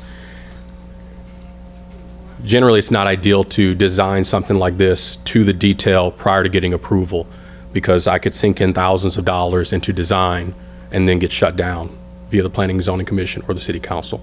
This is pretty normal. Typically, a planning and zoning approval is based on an actual site plan and certain things like density and variances. So that's why I don't have those details. With respect to the metal siding comment, the comment was that by right, I can use metal siding, but I personally don't want it because I don't think it looks good, and I know you guys don't like it. It wasn't that I can do it by right and I will do it. Ms. Delafosse made a comment about variances are only for hardships. That's not true. The city approves variances all the time that are not associated with hardships. Variances allow you to it allows you to have a code that is somewhat restrictive but has flexibility to allow development to happen. There's a comment about the difficulty associated with having a dumpster in the alley, and I get it. If it's a large dumpster, it might be hard for a truck to turn 90 degrees or at some angle to pick up that dumpster. At the meeting with the Oak Park Neighborhood Alliance, I discussed that I could also procure, I can rent residential style trash cans that could be side loaded into a trash truck. So we wouldn't have any turnaround issues. Again, kind of early to be designing that. With respect to the gravel, when I met with the Neighborhood Alliance, I made it pretty clear that I was sick, and I think the comment was I possibly could request gravel via a variance, but I won't. And instead of saying I will do asphalt or concrete, I accidentally said gravel or concrete. So I misspoke, but I know multiple times I've said asphalt or concrete. A comment was made that I said I did not want to spend extra money for concrete to have the curb cut on Prion Lake Road. That's not what I said. One of the citizens mentioned, can you put the parking in the back so that you can have the buildings on Prion Lake Road and then have a driveway going to the back? That would be a huge cost burden on the project, and honestly, I don't think you have the geometry to have a driveway from the front to get to parking in the rear. So we did discuss some sort of compromise. Parking in the rear, but the driveway on the front doesn't make sense financially or geometrically. Let's see here. A comment, I was asked, would I want this near me?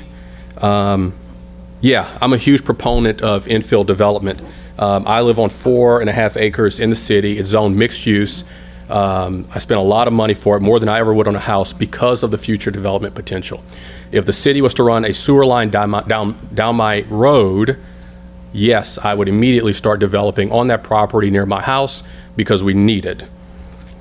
Mr. President, time has expired. Okay. We can vote to give you another minute, Mr. Herman. Good? Yeah, I'll take it. All right. I'll skip some comments. Please vote. 7-4. Okay, a comment was made that external people are coming into Oak Park and developing. I really do take offense to that. Maybe the goal is for only an investor that was born and raised in Oak Park. I mean, maybe that's the goal. If you're born and raised in Oak Park, you can develop these lots. That does not make sense. I grew up on Balboa Street, Goss Boulevard, Clarinda Street. When I moved to South Lake Charles, I still spent more time in North Lake Charles. I went to Immaculate Heart of Mary Catholic School, Sacred Heart Catholic School, and St. Louis. I've done the work on these properties myself. I've invested more money into the community, probably than most people in Oak Park. I don't think you can say I'm not part of your community. I really do take offense to it. I would say good luck on finding someone that will develop, that is more a part of your community than I am. Say it, Mr. Herman? Yes, sir. I appreciate you.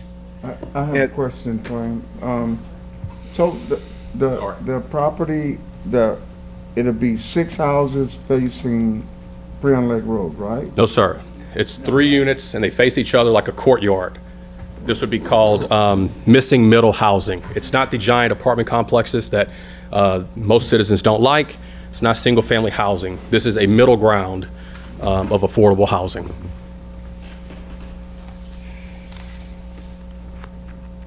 Okay. And the idea would be there'd be some type of nice courtyard where people can commune and hang out. So when they back out, they would already be turned around where they can go out? Yeah, they'd be able to pull forward out. Yeah. Yes, sir. Okay. It's tight. You agree? It's typical for other townhome developments in Lake Charles. I've probably lived in worse, and personally, I'm looking at it, and I want to support you because you do have the right to ask for all these things. Yes, But sir. I'm looking at it, and I'm telling you, you talk about city-sized trash cans.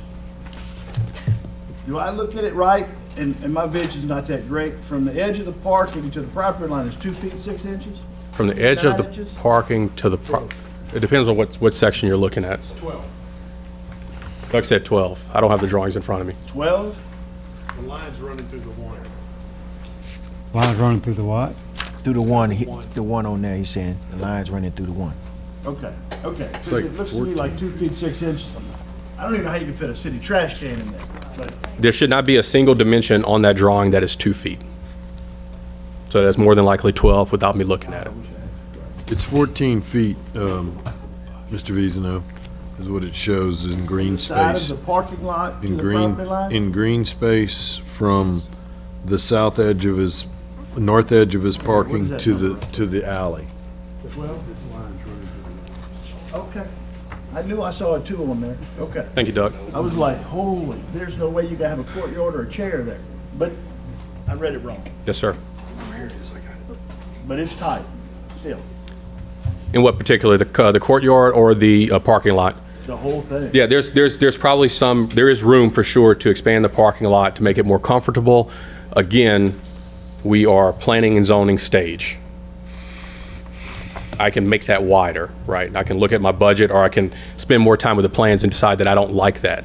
This is a minimum set of site plans. In your planning and zoning stage, you could go from 4 units to 2 units? I mean, from 6 to 4, or from 4 to 3, or down to 2, or no? No.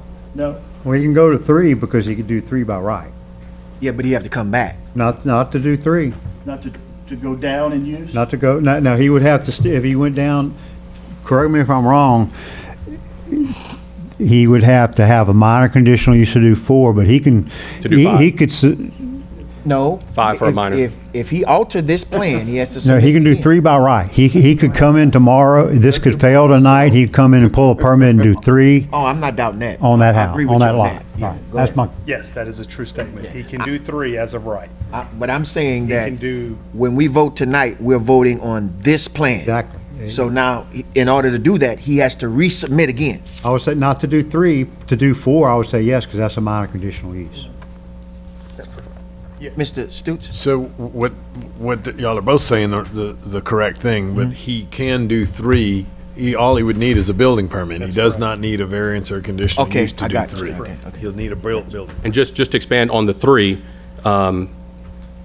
those 3 can be extremely large units. They can be 4 or 5 bedrooms plus. I can put 4 non-related people in each unit. And I can do that with only 6 parking spots. You could do And that. I don't want to do that, but that's my point, Mr. But for Marks. you to say that and to give that option, it gives off the impression that you could No, the point is, no, listen, please. Hold on, please. The point is that I've gone the step further. I've not taken the cheapest and lowest route in this. I've not done the metal siding. I've not asked for gravel. I didn't try to cram 4 people into a single-family residence. That's the point. I get And I think it's easy for people to say, oh, he's doing 6 units and he's just trying to squeeze the community. No, there's a cheaper route, and I'm communicating that I didn't choose the cheaper route because I don't think it's known that cheaper route exists. And I respect what you're saying, but I also understand that because you didn't do the cheaper route doesn't take the reservation that the residents had. No, that's fine. Okay. That's fine. I think the way it's taken is I'm being disrespectful by saying that I'm just going to come in and do the 3 units. That's not what I'm saying. Gotcha. I just brought that up because you talked about there might be some changes when you get to design phase. Yeah, there is flexibility outside of the, I'm limited to what you guys approve here, and then there can be changes. But I committed to the Oak Park Neighborhood Alliance that the building would be hardy. Anyone that knows me, I don't go against my word. It just is what it is. And there are developments in the country club area that are hardy siding, no problem with it. What does that have to do with it? Oh, because it's nicer. I'm doing something at a similar level that you might see in the country club area. I'm not doing something that's cheap. I'm not doing the metal siding. That's the point. Okay. I'm putting something on this building that I would put on my home. Okay. Any other statements? No, unless you have, I'll answer questions if needed. I'd like to make an amendment at this time. And the reason why I'm making the amendment, because we can't vote and pass and then come back and amend it. So we have to make the amendment right now so that it can be voted on if it's passed or if it's failed. I'd like to amend this one that it says, you said you could extend, there was room more to make the courtyard bigger? No, it would be the parking lot. Parking lot. I would hesitate to do that here because we're not sitting looking at drawings. Well, I would like you to widen the parking lot and make it concrete. As This part of- project may not be feasible, but you guys have every right to amend it how you see fit. And it'll be what it is. But I would disagree with committing to concrete at this stage. And then I would also question if this is a precedent that the Planning and Zoning Department and the council is setting for all developers throughout the city. It's or always is been this- a precedent. We could add these things always. But setting concrete just for my development versus other developments. what you said. That's And it fair. makes it difficult on future developers to come in. They look at the code, they say, well, I could do asphalt, but the council has a history of upgrading these things, and then you can't budget or even base your finances on these things. This is challenging. So This is tough. You don't think you would be all right with widening the road? Widening the parking lot. The parking lot. Well, I keep No, saying- I'd really need to look at the drawings. The parking lot's sufficient. The parking stalls are to code, and the driveway should be 24 feet wide or something along those lines. That's all standard. That all works. So there's no need for it. But now you- I could, if I said, okay, I might get a few trucks in here, that's a decision I can make so that I can support more tenants. But you're saying this is standard and feasible for the money you're willing to spend on the project, not necessarily because of the neighborhood, correct? I'm sorry, you gotta say that again. It's getting late. It's a certain amount of money you want to spend on the project. Yes. So the project meets at best the bare minimum of our requirements and what you're willing to spend. It exceeds the bare requirements, the bare minimum Well, requirements. I'm saying bare because you can't go no less than that. Yeah, but I'm concerned because then people misconstrue that as me doing the bare minimum. No. I'm just saying that cost is everything that's factored in. Cost is everything return. You're limited by your rental rates. If you're in a different area and your rental rates are $300 a month higher, you can spend more money. And I stand corrected. I don't want to make that amendment. I want us to vote on it as is. So, any other questions or comments? I guess this is the driveway has to be concrete. He can't have a gravel driveway. I don't even think he can No, get. no, I'm no. not sure. I'm He may not asking not- for gravel. I've never Asphalt. considered gravel. He said or asphalt, either one. or concrete. Right. I don't think there's. You can get a variance to have a parking surface off of a main thoroughfare to be gravel, but it has to have a concrete apron. Correct. And it has to have I don't know that you can have a gravel drive. We're not doing gravel anything. I understand you're not, but I don't even think I don't think you would even be allowed to ask to have a gravel driveway. I You think. could do gravel parking with a Or you concrete can, apron, that's but right. we're not yes, doing any of right, it. Right, and that's just my point, is that you don't even have the option of doing a gravel driveway. Yeah, generally, we're talking You or no gravel one. parking. That's Right. kind of what the Correct, conversation was right. about. Okay. But I understand what you're saying, and we're not considering gravel. Any other comments? So we're voting on this amendment as is stated in our books. Whose I mean, area? what number? Whose area is I think it's It's Mr. Bilbo. And a yes is the same as the last one. A yes vote allows him the variance, and a no vote disallows it. Any other questions or comments? You need more time. You need more time? All right. week. All right. Please vote.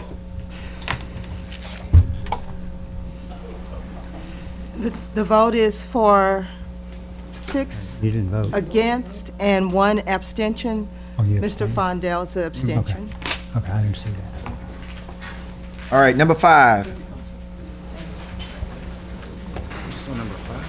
Yeah.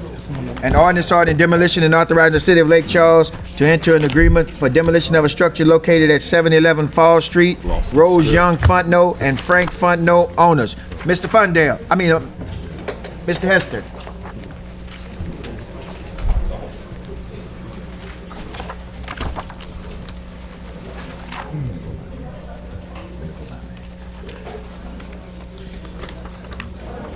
Good evening, council. In this structure, you can see in the pictures, the roof's okay on this structure, but there's some damage to the exterior walls. There's some damage to the windows.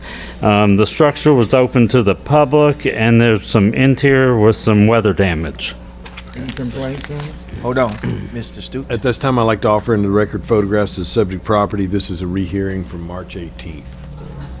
Mr. Fondell. Any complaints on that property? We've had some, yeah. Being that it was open to the public. 1530? 1515 or 1530? 1530. 1530. I have a question before you vote on this. Mayor? Is that asbestos shingles on that particular piece of property? I think so, yeah. The shingles or the siding? You talking about the siding? Those are, The side Or the roof? The siding, not the shingles.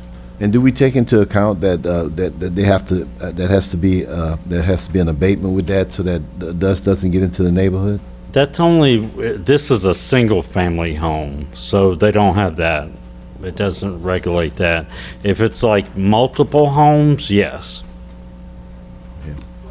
I'd received some concerns from people about the fact that some of these homes that are being torn down may have asbestos in the siding, and that is a concern because just one asbestos fiber getting into somebody's lung can cause lung cancer. So we may need to revisit that, because I think anything that's coming down in these neighborhoods, especially in close proximity, they should handle the asbestos in a way that's going to not create a public hazard. Do we put that in our contracts? Yeah, like I said, a single-family home is not regulated by that. But if it's like a lot of homes we're demolishing, it's regulated by that. And is that regulation from the city, or is it from DEQ or EPA? DEQ. It's regulated by the state. And I have a pamphlet that we print up, and that's with the contract. So it's not an ordinance, we don't have an ordinance that's. No. So did they start working on this house? So, Look like so a new roof on it. Mr. Fondell, this is a house where it's part of a succession, and Skipper Drost had come. Sorry?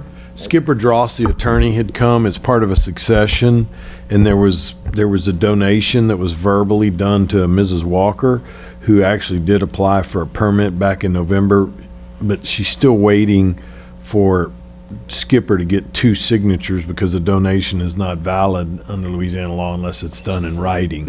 So how much time did I give her? You gave her 1530. You want to 1530. give us 3060? At least 36. Yeah, or do you want to, That's you want up to to defer it for 45 days to get, or? There is a plan that's been in check. I mean, there's a. A written plan Per- they have a permit that's in plan check with Robert's So, office. I'm sorry, Plan there- check. Robert, you tell. So they want to renovate or rebuild, or I think that's the plan. they want to keep, if there's He has a permit in plan, I mean, Yeah. a plan. Plan to build, to refurbish. Can we, To remodel. For repairs. Mr. Stutes, can we contact them and tell them to come here in 30 days and give us a report? Absolutely, yeah. Yeah. Yeah. That'd be better. Mr. Fundale? Yeah, let's give her 60 days. 60 days, and we'll have her back at Come back. the June 17th meeting. I'll have Mrs. Appleby reach out to her. Please vote. 7-4. Number 6, an ordinance ordering demolition and authorizing the city of Lake Charles to enter an agreement for demolition of a structure located at 1400 North Shattuck Street. Cleve Nash and Elvira Nash owners. Mr. Hester. This is a residential storm damage structure. You can see in the pictures, there's roof damage, exterior wall damage, window damage, all exposing the interior to severe weather damage of this structure. This time, Mr. President, I'd like to offer in the record photographs of subject property and proof of service through certified mail. This is a rehearing for March 18th, and I will note that the grandson of the owner was here at the meeting earlier and left. They had requested additional time to pull a permit. No permit's been pulled to date. Mr. Harvey? So you say we did communicate with them and they just didn't adhere to it? We gave him additional time and to pull a permit, and they did not pull the permit. He was here earlier tonight, and I think he left because of the length of the meeting. I don't know for certain that that's why, but I'm Yeah. assuming that's why he left. He had to go to work. Yeah, okay. Okay. The fact that he was here, I mean, I would like to hear what he had to say. It is an issue though. Want to defer for 30 Yeah, we can defer for 30 days. Can we Or defer notify till the him? next meeting, which is Yes, we will 20 some odd notify days? him, and hopefully he'll be here to discuss his plans Yeah, in we 30 could do the days. next meeting. 'cause We do it to May 6th. Hello. The family's coming in town actually on the 24th, and they're gonna meet with Terry Mayon to discuss if the property needs to be elevated or not. So the family is gonna meet to decide what they're gonna do to the property. On the April 24th. She'll be coming in April. town, one of the siblings. So if we defer to May 6th, they may be able to Correct. give us an update? Okay. And we can contact the family and You tell got them. communication with the family? I do. Okay. I'm good. Yeah, Defer to May defer for 30 6th. days. Defer to May 6th, 30 days or May 6th? I mean, May 6th, I'm sorry. Defer to May 6th. Please vote. 7-4. Number 7, an ordinance ordering demolition and authorizing the city of Lake Charles to enter an agreement for demolition of a structure located at 1505 McNabb Street. Tyron Gerard Nickerson, owner. Mr. Hester. This is another residential structure, and you see in the pictures, it is in a flood zone. There's roof damage, exterior wall damage, window damage, all exposing the interior to severe weather damage of the structure. Mr. President, this time I'd like to offer in the record photographs, subject property, and proof of service through certified mail. This is a rehearing for March 18th. No cards. No cards. Of course. Normal delays. Normal delays. Please vote. Number 8 is deferred. 7-4. Number 9, an ordinance ordering demolition and authorizing the city of Lake Charles to enter an agreement for demolition of a structure located at 317 South Louisiana Avenue, front house only. Grace Smith, Uric L. Price, Uric Y. Price, Charles Y. Price, Monica Manker Russell, Marcia Manker, and Gregory Manker, owners. And Mr. Hester. this is a storm damaged structure, and you can see in the pictures, it has significant roof damage to the structure, exterior walls, some broken windows, all exposing the interior to severe weather damage of this structure. At this time, Mr. President, I'd like to offer in the record photographs of subject property and proof of service through the marshal's office and certified mail. I think Mrs. Price was supposed to be in attendance. Yeah. Is she here? If I'm not mistaken, Mr. Stoops, didn't some family call from California? No, from New Orleans. They applied New for a Orleans. permit today and said they could make plans to be at the May 6th meeting, and they requested that we defer it to May 6th. That's cool. I'm okay with granting that. Okay. Deferred till May 6th. Please vote. 7-4. Number 10 has been deleted. Number 11 is deferred to May 20th, 2026. Number 12, an ordinance ordering demolition and authorizing the city of Lake Charles to enter an agreement for demolition of a structure located at 1729 Broadmoor Drive. Larry Jean Thomas, owner. Mr. Hester. Storm damage structure, you can see in the pictures, there's some roof damage to this structure, there's exterior wall damage, there's several broken windows on the structure. It was open to the public and it's all exposed to the interior to severe weather damage of the structure. Mr. President, this time I'd like to offer in the record photographs of the subject property and proof of service through Marshal's office. There has been no contact with the owner on this property. Mr. Bilbo. 1515. 1515, please vote. 7-4. An ordinance ordering demolition and authorizing the city of Lake Charles to enter into agreement for demolition of a structure located at 3704 Brentwood Drive. Esther Jane Arquin, owner, subject to a tax sale to the Barrios Investments LLC. Mr. Hester. And this is another storm damage. It has some roof damage, exterior wall damage. You can see there's some broken windows and some boarded windows, all exposed to the interior to severe weather damage of the structure. Mr. President, this time I'd like to offer in the record photographs of the subject property and proof of service through an appointed curator. 1515, please vote. 7-4. Number 14, an ordinance ordering demolition and authorizing the city of Lake Charles to enter an agreement for demolition of a structure located at 2725 Louisiana Avenue. Holly Ryder Brulette and Zoe Gaspard Ryder, owners. Mr. Hester. And this one has some roof damage, exterior wall damage, exterior window damage, all exposing the interior to severe weather damage of this structure. Mr. President, this time I'd like to offer in the record photographs of subject property and proof of service through personal service. If you could please call out Mrs. Holly Ryder Brulette was supposed to be in attendance. Mrs. Brulette? She just wrote on that card, Okay. Come. I was never informed of a condemning of 2725 Louisiana Avenue. No one called me, nor did I receive a letter up until a week ago, because I came up here to find out what was going on. I would like some time to take my items out of the house that I use for storage. No one occupies this house. I do live in Texas. I have people that want to buy the house, but if they do not, I will have it demolished for myself. Miss Brulette, I'm gonna have to ask you some questions. Could you please come up? I'm not gonna make you talk too much.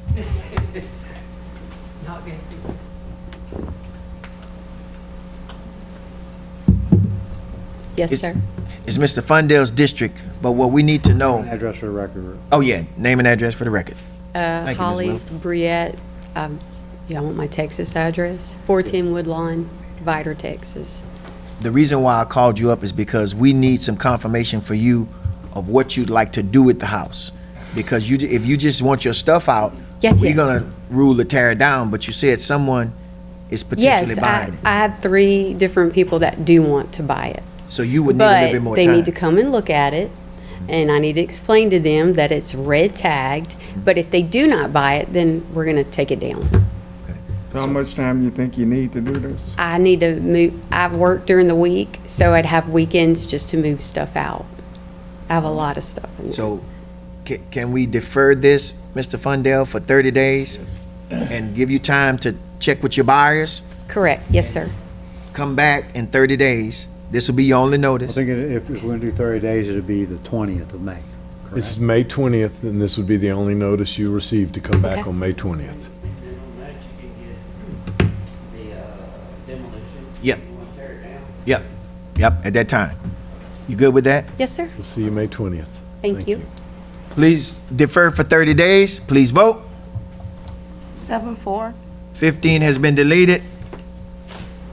Number 16, an ordinance ordering demolition and authorizing the city of Lake Charles to enter an agreement for demolition of a structure located at 1021 15th Street. Eva Christina Russell, owner, subject to a tax sale to the state of Louisiana.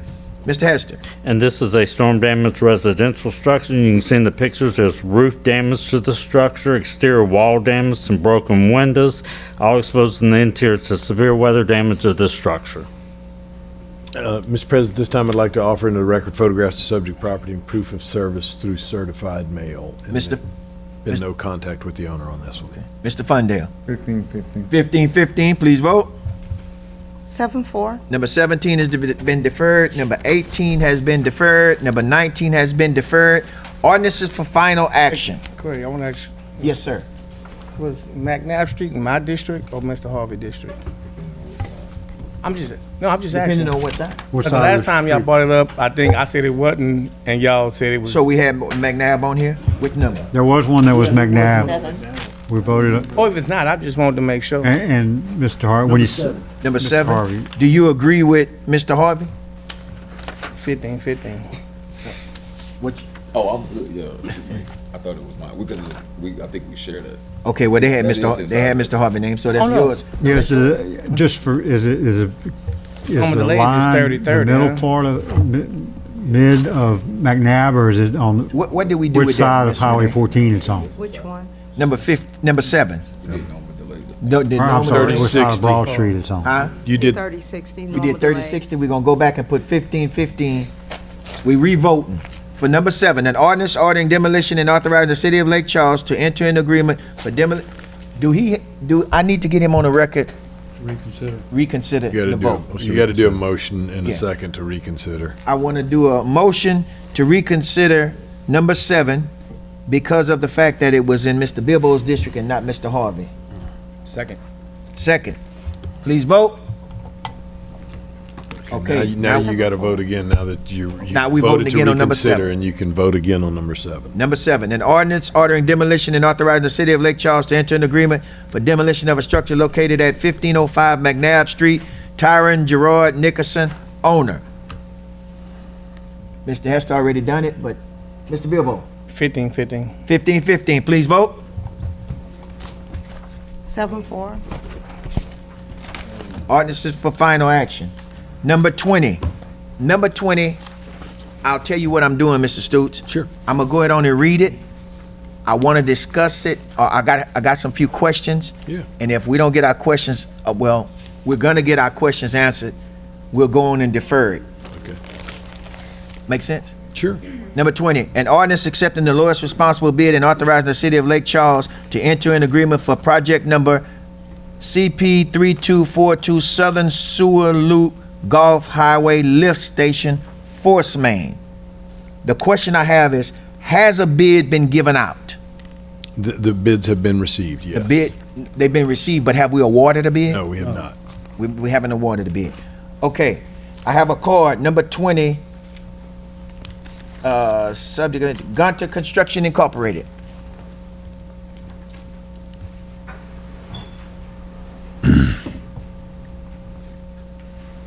Now, tell me your name and address for the record.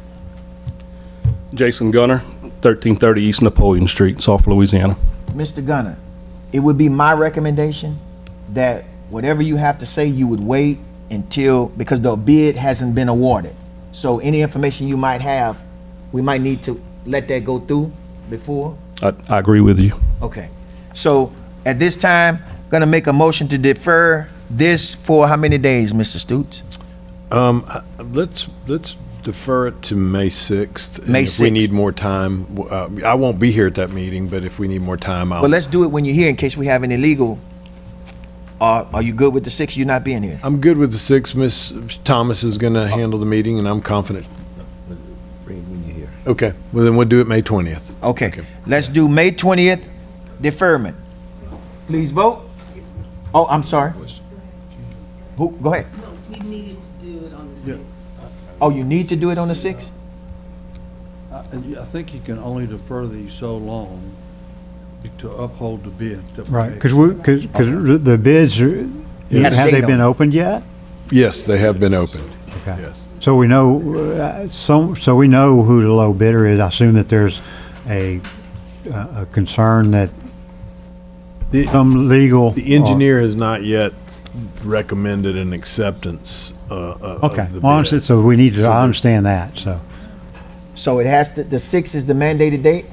6 is what we featured. Yeah. Okay, so we'll push it back until May the 6th. Okay. I mean, yeah, May 6th. I have a question. Mr. Harvey. So, was there a public bid meeting? Was the lowest bidder ever revealed? Not awarded, but revealed? No, they've opened the bids, and it's making sure that all bids meet specifications. Okay. Okay. So wouldn't we have made sure that they met the specifications before we accepted their bid, before they went to the bidding process? No. Anytime we receive bids and open them, we got to make sure that all the bids meet specifications under the ordinances. So Yeah, I 10-day think- package that comes in after the bids are accepted, and that is, the 10-day package is considered part of the bid documents, and the engineer has some concerns that I haven't had a chance to So just to be clear, we've received the bids, we've opened the bids, but it's some sort of, some more conversation needs to happen for Yeah. for all of them. It's Okay. it was premature to put it, under normal circumstances, it wouldn't have been an issue and we'd be voting on it tonight because it's on our agenda, but. That's a true But we should, well, whether we should or shouldn't have put it on tonight's agenda is immaterial. We're not in a position to be able to award the bid because Yes. the engineer hasn't passed judgment on it yet. So we're gonna defer until May the Sixth. 6th. May the 6th. Can I get a clarification? Yes, you can. What is the difference between lowest bidder, lowest responsible bidder, and most qualified bidder?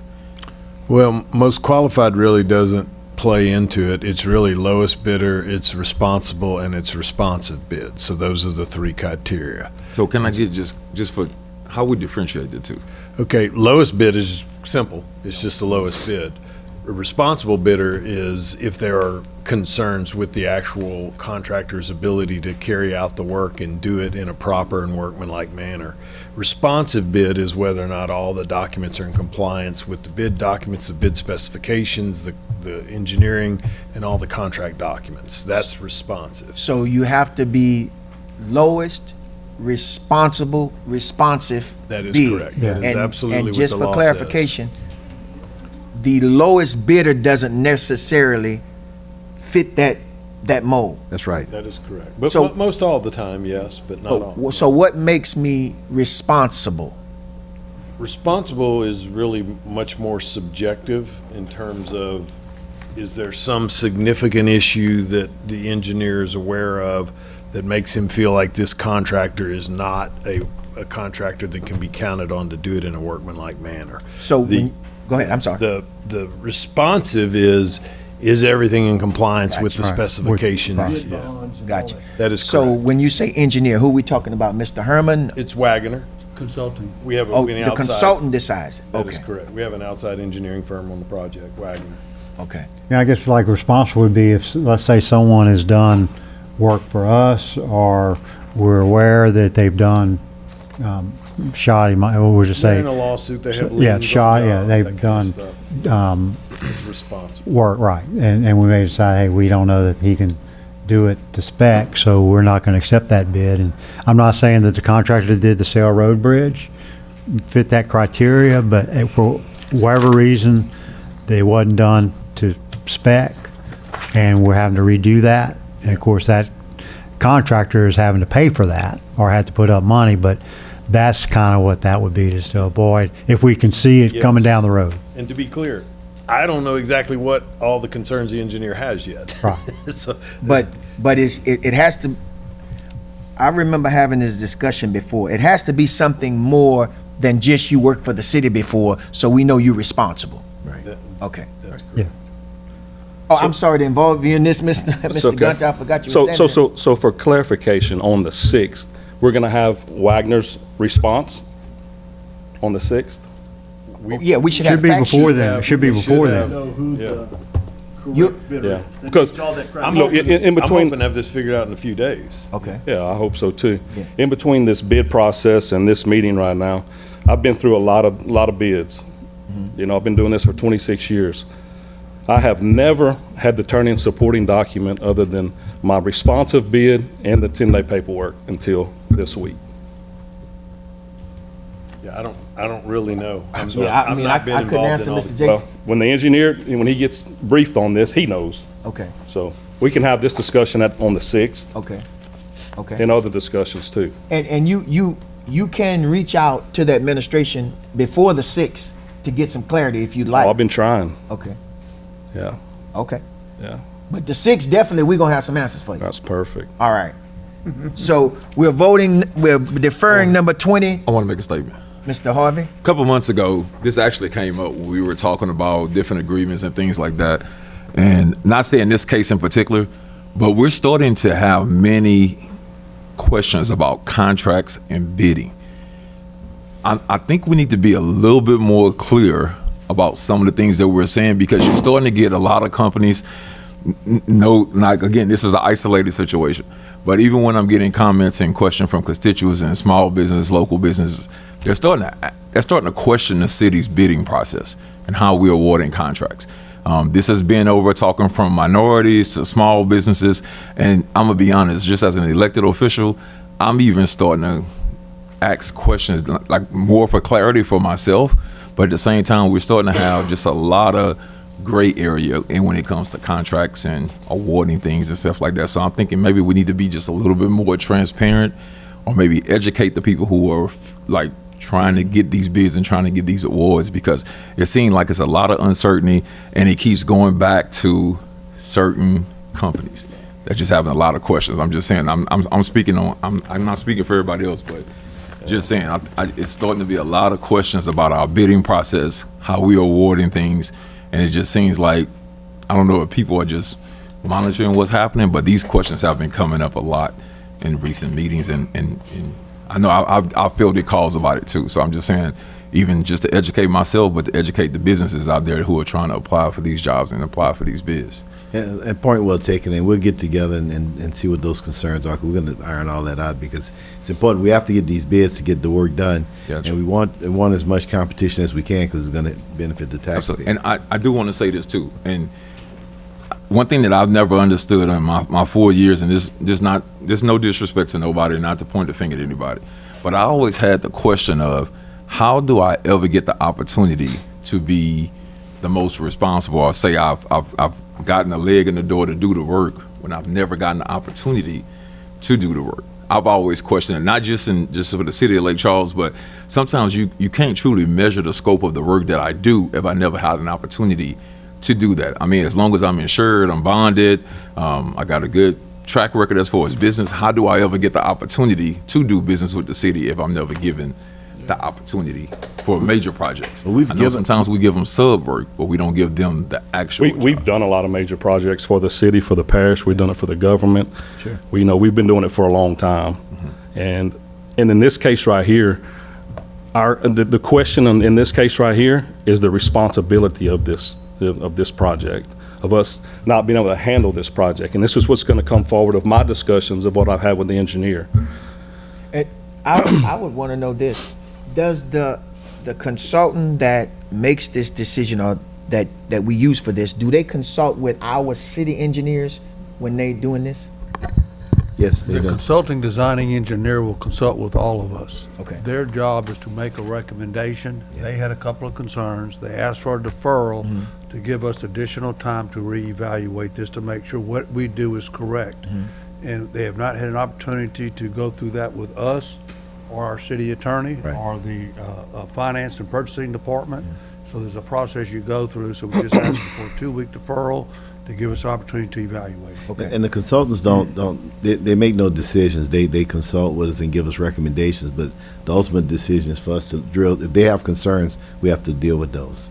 Okay. And if they have concerns, if they have concerns, that's one thing. But when you're asking for supporting documents in between now and then, after the 10-day paperwork I've never heard of it. Okay, well, I can't speak to it right now, Mr. Gunter, but we'll have some answers for you on the Sounds great. Who, somebody had a comment? No, I'm fine, yeah. All right, we're deferring until May the 6th. Please vote. Sorry about that, Mr. Gunter. Thank you, appreciate it. 21 is rejected and Ms. Young didn't vote. all right. Reject and rebid. Do we just say it like that, Mr. Stutes, and we move on? The bid's rejected and it's being let out again. Number 21, we rejected and rebid. 20. There were, just the reason we are is because there was no responsive bidder. Okay. Number 22, an ordinance accepting the lowest responsive and responsible bid and authorizing the city of Lake Charles to enter an agreement to purchase 400 PSI ready mixed material for use by the Public Works Department, Streets Division. Mr. Fondale. I move that we accept Dun & Price as the lowest responsible Bid? in response to. Bidder for the 4,000 PSI ready mix material In the amount? To the amount of? in the amount of $416,362.50. Any questions or comments? Please vote. Number 23 has been rejected and rebidded. 7-4. Number 24 is deferred until May 20th. You said May 6th. I said May. At the beginning of the I got meeting. two different dates. So is it May 6th or May 6th? May 6th. This is the wrong date. All right. Number Thank you. 24 is deferred till May 6th. 25, an ordinance enlarging the boundaries of the city of Lake Charles, Louisiana by annexing property generally described as the south side of the 4600 block of East Prairie Lake Road containing 97 acres more or less, defining with certainty and precision the territory to be included in the corporate limits of the city of Lake Charles, Louisiana, and otherwise providing with respect thereto. Any questions or comments? Please vote. 26. 26, an ordinance assigning zoning classification of the business to property generally described as the south side of the 4600 block of East Prairie Lake Road containing 97 acres, more or less, defining with certainty and precision the territory to be included in the corporate limits of the city of Lake Charles, Louisiana, and otherwise provided with respect thereto. I need to offer a request, an amendment for this to go from a business zone to an industrial zone. I need an amendment to change that. Doug, can you explain why? The classification has to match what is zoned in the parish when we annex a piece of they property. overlap. So they're consistent. So the zoning in the parish is I-1 industrial, so we need to assign the industrial. So East Prairie Lake Road, how far down that It's is? a Chenault property. Okay. I'll make So- that motion. Amendment, second by Mr. Bilbo. Amendment made by Mr. Young, second by Mr. Bilbo. Please vote on the amendment. 7-4. Please vote as amended. I think, just a point of clarification. Yes, sir. Did anybody second the original amendment? I think it was read in, then, no, I mean, not the amendment, the actual original resolution. We didn't have to. We amended it. We made it the original once we voted. Okay. All right. Number 28, an ordinance authorizing the city of Lake Charles to purchase. 27, you didn't do 27. 20, oh, I got another part to that. An ordinance assigning councilman District B to property generally described as the south side of the 4600 block of East Prairie Lake Road containing 97 acres more or less, defining with certainty and precision the territory to be included in the corporate limits of the city of Lake Charles, Louisiana, and otherwise providing with respect thereto. Any questions or comments? Please vote. 7-4. 28, an ordinance authorizing the city of Lake Charles to purchase 3 parcels of property from the record owner located at 1621 Broad Street, parcel number 0593001, parcel number 01343244, and 1605 East Broad Street, parcel number 005999689. Any questions or comments? Please vote. 7-4. 29, an ordinance authorizing the city of Lake Charles to purchase property located at 1635 East Broad Street, parcel number 0592501, from the record owner.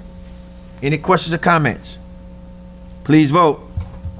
7-4. The following resolutions may be adopted by consent. Anybody got anything they need to pull? Number 30, the hearing date is set for May 1st, 2026. May 6th. May 6. I made a mistake on that. May 6th. May 6th, the hearing date is May 6th, 2026. A resolution setting date for public hearing on consideration of the Lake Charles Planning and Zoning Commission's decision to deny a request for a variance in order to construct 9 new detached townhomes with lot coverage greater than 40%, actual 45%, within the residential zoning district at the new northwest corner of West Claude Street at Ernest Street. 31 through 36, the hearing date is June 3rd, 2026. A resolution setting date for public hearing on condemnation of a structure located at 902 North Simmons Street. John A. Parker, owner, subject to a tax sale to the state of Louisiana. 32, a resolution setting date for public hearing on condemnation of a structure located at 1509 Parish Street. Edward Gallion Jr. and Jules J. Gallion, owners, subject to a tax sale to the state of Louisiana.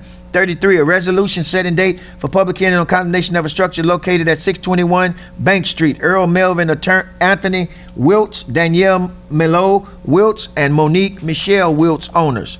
34, a resolution setting date for public hearing on condemnation of a structure located at 2123rd Street. Cecilia Petrie, owner. 35, a resolution setting date for public hearing on condemnation of a structure located at 2344 C Street. Marlene Marks, Marquisha Elise Marks, and Kendall Wayne Marks, owners. 36, a resolution setting date for public hearing on condemnation of a structure located at 808 Gulf Street. Melvin Reyes and Yolani Reyes, owners.